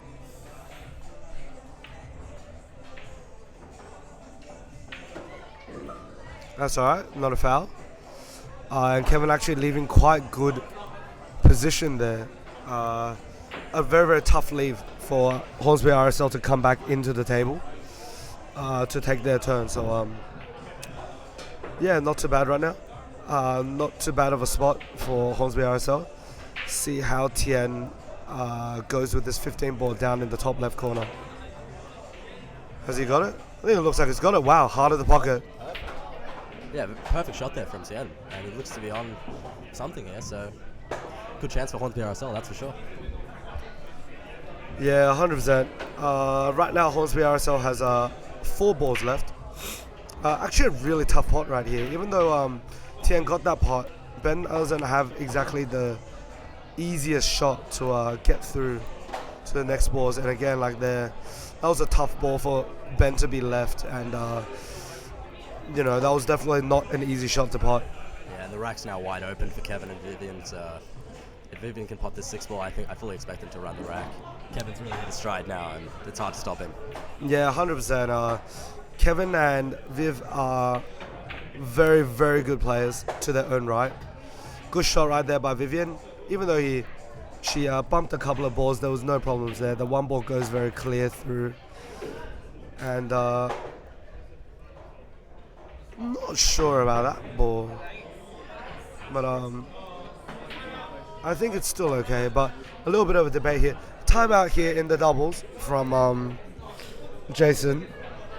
So as we can see now, Jason and Kevin are now discussing the shot.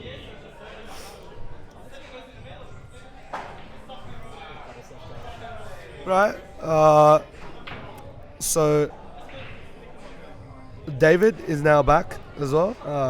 David just went up for a little bit. This air is definitely not that fresh down here. But David, hello. Hello, Glanden. Great to be back after that toilet break. How's this doubles been going so far, Glanden? Yeah, good.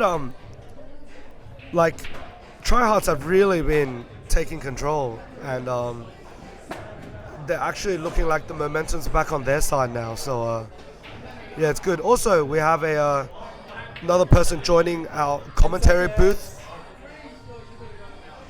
Yeah, we have a special guest. Yeah, so a special guest is the bloke who bumped into one of the players here in the finals earlier. Say hello, Leon. Hello, everyone. Hello. Leon's one of the highest handicap players in the league, but he's actually performed lower than me in the PvP ladder for this season. So he's definitely not performing to his handicap. I wouldn't say he had that great of a season this season, to be honest, but it's how it is. 10 seconds. Yeah, I'm not sure if the viewers actually know this, but Glanden's actually broken the records for the amount of runouts in CueSoc League. He's known as one of the highest. He has the highest accolades of all time. A very good player. Still needs start from me though for some reason. Not sure why he keeps asking for it as someone higher on the MVP list. But still, he's a great player. Sometimes he does do the wrong shots, but all around he knows what he's talking about on the commentary field, and that's why he's been chosen to commentate today. Yeah, I don't. Yeah, sorry guys about that. I don't know if we end up choosing the wrong commentator to join our commentary booth, because he absolutely contributes to nothing to the match. So anyway, we'll give it back to David for now. Yeah, and they're looking pretty good on this doubles actually. Vivien with a great shot there, and I think Kevin's probably going to end this one. A little bit of a mistake there from Ben and Victor here, and it looks like Kevin will take this one. But yeah, I think Glanden's being a little bit modest because he's got 5 runouts actually this season. A whopping tally for a great player. Sometimes compared to the likes of Shane Van Boning in playstyle and looks. Yeah, he's got a magnificent stroke, magnificent form. Everything's just amazing about his playstyle. It's honestly superb. One of the greatest talents that CueSoc has ever seen at the moment. A fine contender for the next 8-ball championship. Thoughts, Jake? 10-7, 10-7. Yeah, it's striking similarities in his stroke, his playstyle to a certain Shane Van Boning. It's almost as if he's he just spends his free time just only watching Shane Van Boning videos. So you're still in it. What are your thoughts on this, Leon? I think you can confirm, right? Absolutely confirmed. All he ever does is just watch Shane Van Boning. But I think we should focus on the next round that we've got, the second doubles. Vivien and Jason against Ben and Victor. Victor's break. Yeah, actually, Glanden's clarified a few things for me here on the side. He's actually shown us that even if Kevin, Jason, and Vivien win their matches 10-7, they'll get the victory here. But if Ben and Victor win this doubles, then it will be all down to the last one. So all to play for here still. And looks like a decent break, but it's a try. Oh, yeah, the 3 balls actually just rattled in. So good break from Victor, and be great to see Hornsby RSL get back on the board here. Yeah, Tryhards all of a sudden picking up the pace here in the last 4 matches, winning by a really, really big margins, including the doubles that we saw just there. And now the score is actually 97 to 108, with Hornsby RSL only slightly in front with an 11-point lead. So yeah, Tryhards definitely picking it up here. Just all of a sudden, it just seemed like they switched on. So it's definitely something good to see, making the finals really, really tight. And we only have 2 matches left, including this one, but it's starting to look really exciting. It depends on how much they win by. Yeah, Victor just going for the green there, but he's cut it a bit too thick. Vivien, it's Jason's shot next actually. Just looking to calmly bring this around for the 7, but he's run a little bit too far. So Vivien's probably looking to play that 5 ball.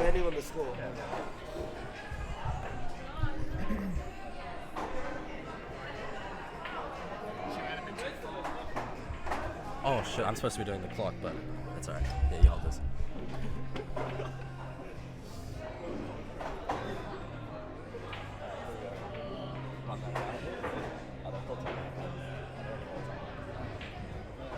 Alright, so we'll see Jason and Vivien debating the shot here.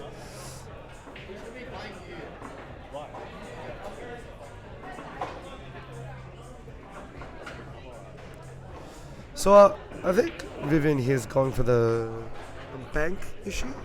Oh no, she's just aiming to play safe. I'm not sure if that really worked out. Yeah, I think she's trying to play safe there, but they can see that 10. They can see a number of balls here. actually start to clear up that lower end of the table here. Oh, stop.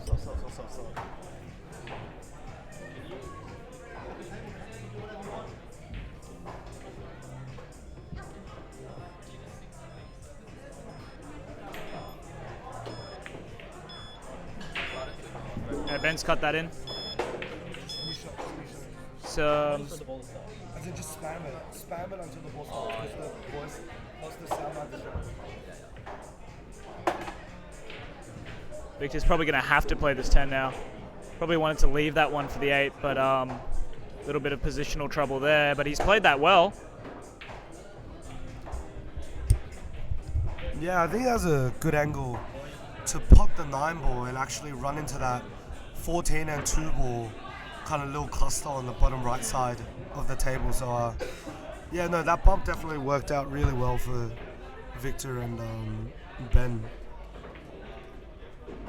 See if Ben's able to do what we were discussing just then. Definitely seems like he's going for it though. Oh, and he's missed it. Yeah, no, definitely not an easy shot, but bit unlucky there. Now all of a sudden they're a little out of position. Yeah.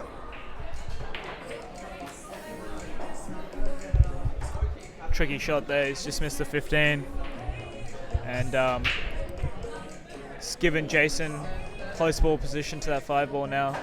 Jason can look to draw back and just leave Vivien a decent shot on that 7 now. Oh, he could be playing around the angles here. That's a bit of a smarter shot than I was thinking. It's pretty even.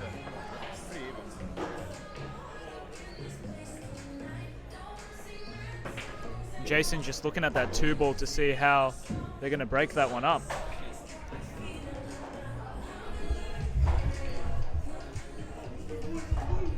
Look, they're looking at the long pot on the 7 ball, but he seems to have left it a bit straight. He's trying to figure out what's the next move after this.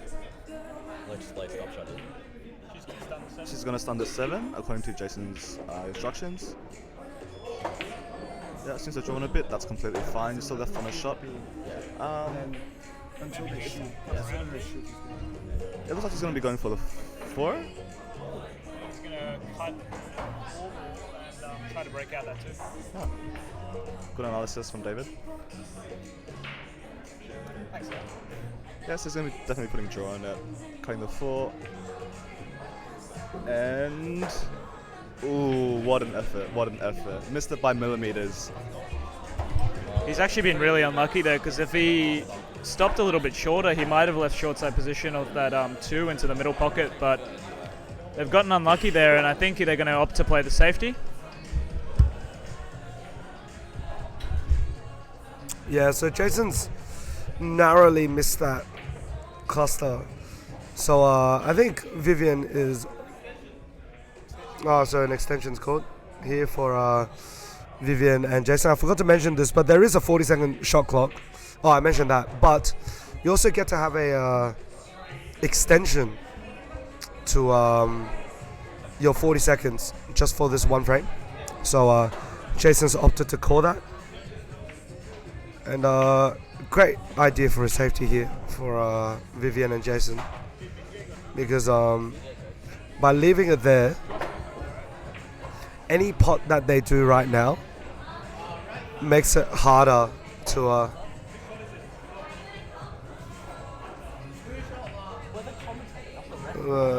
yeah, makes it harder for them to break out that 14 cluster. Bit of confusion here on the table. Yeah, a little confusion on the table. Ben thought it was a foul, but they just don't know who's meant to be shooting. I think it was Victor who was actually meant to shoot. No, it is Ben. Ben shooting the shot is right, I think. I mean, only you guys watching the video would know. We have no idea, to be honest.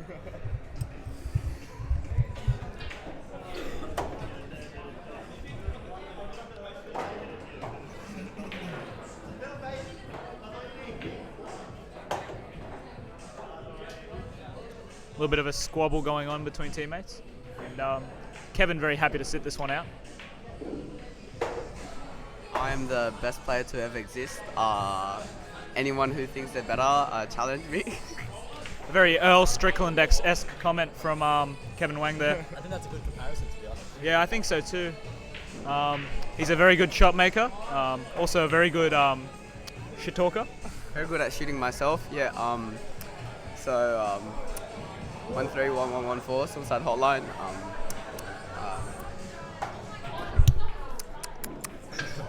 Ooh, Vivien accidentally missing that 2 there. So Hornsby RSL do have a couple of options. I think they can choose to probably stun off the 15 here to play position for that pink ball and just come right back up the table. And he's left a decent angle. Really interesting shot choice there. Because it would have been better if Victor potted that 14 ball and then gone with these 2 balls. Because if you guys imagine the 14 ball's not here right now and Ben pots this 12 ball, it'll actually be very easy for him to get on the 8 ball, but instead now they still have to deal with that 14 ball. See if Ben can bump something out here on the way to the 14 ball to really, I was about to say to really free up that 8 ball, because even if he potted that, looking at where the 14 and cue ball is now, it's actually very hard to get in the 8 ball. Smart choice here by Jason opting to play safe. Probably not where he wanted both the cue ball and his 2 ball to actually be, mainly the cue ball, but I think he wanted it closer to the, behind the 8 ball, blocking the 14 ball. 100%, but it has worked. He's left enough distance, and he has a shot on the 2 ball. Plus, it seems like there's a good chance that they'll be able to get on the 8. So. Yeah, just turn around the 2 ball, come back up for the 8, and I think they might be finished here.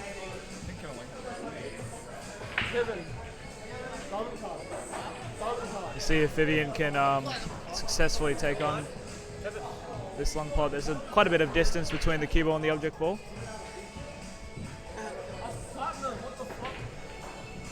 It's a good shot, but she's run a bit too far.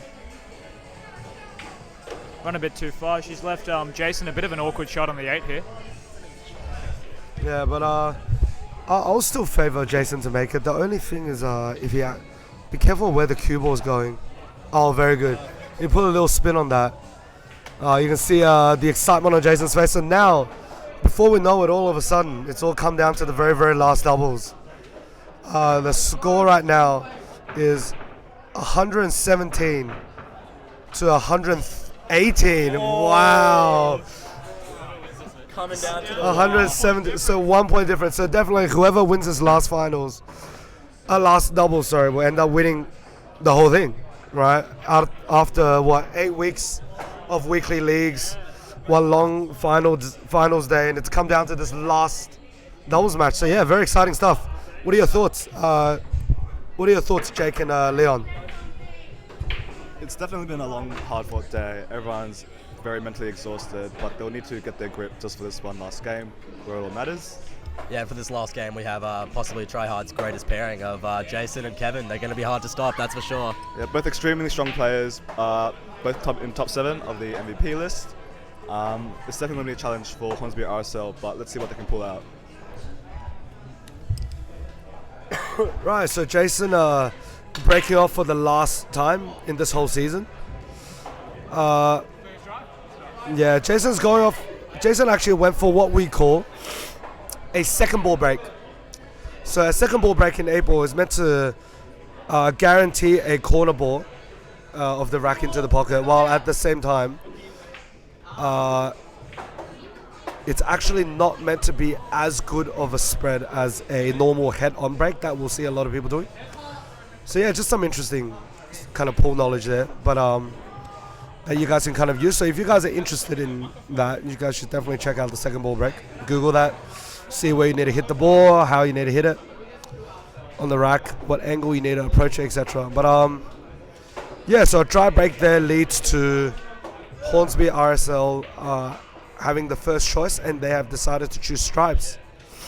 So it's Kevin and Jason against Thien and Victor, in case you guys haven't realized and know the names of our players by now. But Yeah, it's finally come down to the last match. We're approaching the 2 hour 15 minute mark, I should say, for this whole teams match. Oh, tough leave there, tough shot to miss by TM, but yeah, we'll see how it goes. If we just take a look at the top of the table here, you'll notice a cluster of 4 balls, including the 8 ball, and this is one of the disadvantages of the second ball break, is that the 8 will often leave its spot, which can make it difficult to run out. Yeah, 100%. The spread is definitely not as nice as if you just slam it head on, but the second ball break is easier to guarantee a ball. And again, like you see here, such a difference in rhythm between the two teams. If you watch Victor and Thien play, their pace and the amount of time they take for one shot is comparatively much longer than Kevin and Jason right now.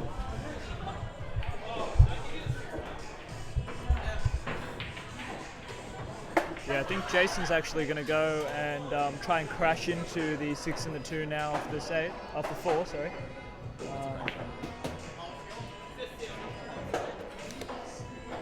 Yeah, Kevin can pot the 6 here. Yeah, pop the 6 here and really run into that cluster that you were talking about, Jake, and potentially be able to free everything up. Ooh.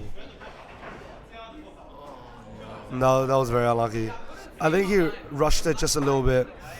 Kevin was just exclaiming there that he actually couldn't see his line. And so a little unlucky there. I think, again, because he plays so fast, sometimes things like this could happen, where a given pot like that somehow just gets missed. So advantages and disadvantages, but being a rhythm player is one of the scariest things to face, because when someone's in rhythm, you know, everything could be over before you even know it. So, a very good example of who not a rhythm player is again our commentator here, Leon Yao. He just overall can't really play pool. Well, that's all right. He's definitely not scary to face. So if you guys come down to City Heroes, always ask him for a game, because you can probably beat him anyway. So Yeah, let's get a reply from Leon on this one. What's he got to say? Yeah, look, honestly, I reckon pool's about fun, and whether you enjoy yourself or not, it's not always got that competitive edge to it. I like to play just for the social aspect. I like to hang out with my friends. Glanden, just because he has an inferiority complex, he likes to make it all competitive. But you know what? Different strokes for different folks is what they say. yeah. Oh, scratch there, but very unlucky. But yeah, in reply to what Leon said, yeah. I really, if any of you ever head down to City Heroes, try to get to know Leon a little better, because he's not the person on camera as he claims to be. You should, yeah, no. I'll leave it at that before his reputation goes completely out the window. But it is how it is. Anyway, back to you, David. Yeah, I think the misplaced shot on the 6 from Kevin has actually put the 6 in an even more difficult position for them.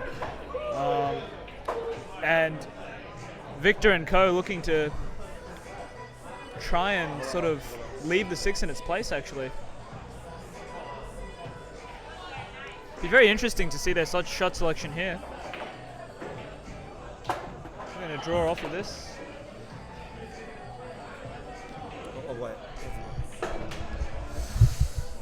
Now this is a really tough position for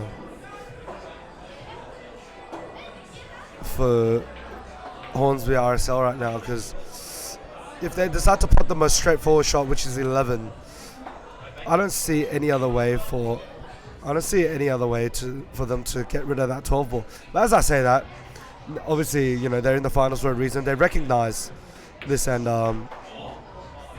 they've decided to try and free up that 12 ball first, which is very smart, because that 6 ball does not go into that corner pocket. So they actually left it very safe here. So really down to the wire for this finals. But I think both balls are stuck to the rail, so he might be able to play both balls, but he's mishit it a little bit. So yeah, no, those balls are extremely hard to play. But all of a sudden, this is a little bit of a chance for Hornsby RSL to basically close out this whole tournament. Wow, what a shot. Oh, he's really overhit that, but at least he didn't scratch. So the control is still on Hornsby RSL side. And now if Thien is able to just pop this ball, potentially we could see something happen here. Perhaps they could even close out the match. But as I say that, I think Leon's got the best angle here. But Leon, does the 8 go past the 2? No, it does not. And he's played a good two-way here. It's gonna be hard. You're gonna have to be very precise to get on the 2 from the 6 here. You always risk snookering himself, and it looks like he has done exactly that. He's overpaced the shot. It was a very hard shot to control. And look at how fast these guys play. These guys play ridiculously fast, and before I know it,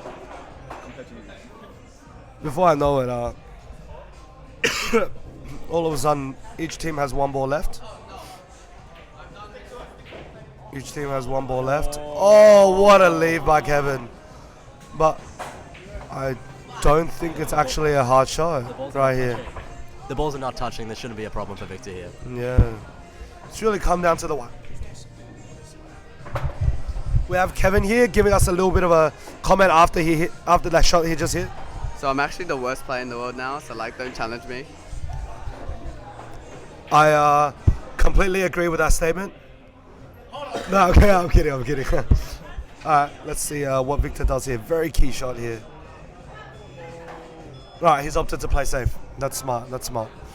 Really just leaving distance within those low balls, and I think it's finally come down to Jason here.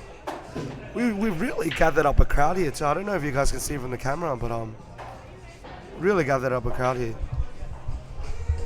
Yeah, Jason's got to pull one out of the hat here, and unfortunately that's rattled, and he's left it. Oh, that's a good lead.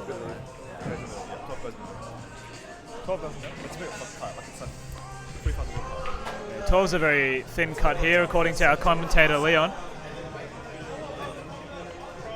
It looks like it's going to be a hard cut, but shouldn't be a problem for these boys. They're good at putting, and there we go. What a shot. He's left it great as well. These are the moments that make the man. It's not easy. The first shot that gets to the 8.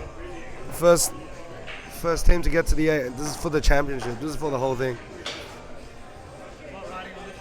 No, so he's called the top right pocket here. Oh! He's rattled it. And Kevin, look at Kevin and Jason just jumping. Kevin and Jason just jumping onto this opportunity. Wow, it's really come down to the wire. I had a feeling before this match that both teams will be on the 8 ball sooner or later. And as in, like, they'll be on the 8 ball together at the same time. But oh, Kevin, what a clutch shot.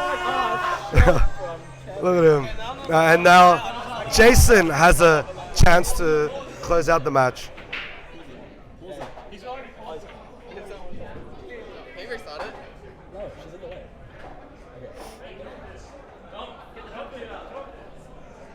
Okay. All right. Well. All right. We'll leave you guys to just watch how the last shot goes.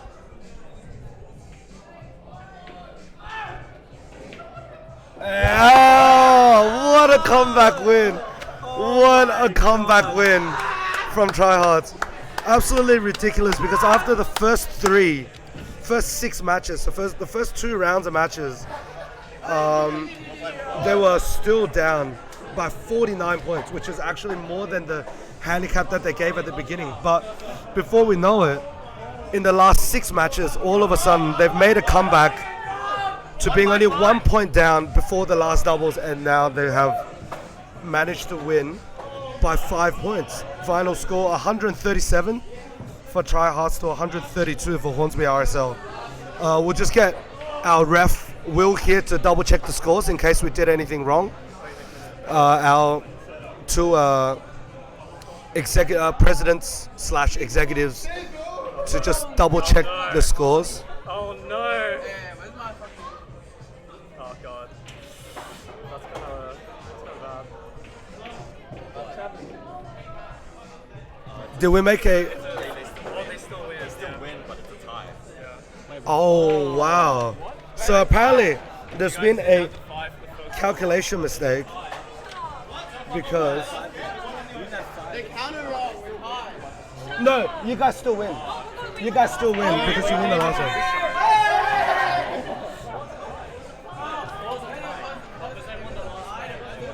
So a bit of a miscalculation there. Sorry about that, guys. I think that was my fault. But well, thank God we got them to double check the scores.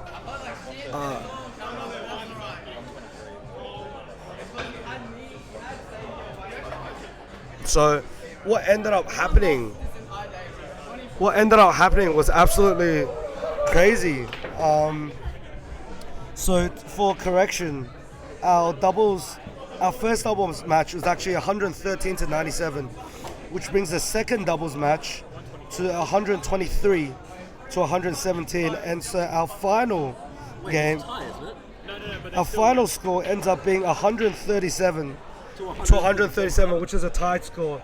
So it's as close as it can get, but we do have a rule in CueSoc League that if the scores are tied by the end of the entire match, the doubles between the best two players, which is basically the last doubles that you just saw there, the winner of that doubles determines the winner of the whole thing. So yeah, there we go, guys. Can't give you a closer final than that. But that's Glanden checking out. Thanks, guys, for sticking around for 2.5 hours. Thank you very much for commentating alongside me and Jake, Glanden. It's been a pleasure here in the commentary booth. This is David signing off, and over to you, Jake. Yeah, what a thrill it was. Great to have you guys here, and stick around for the next CueSoc League.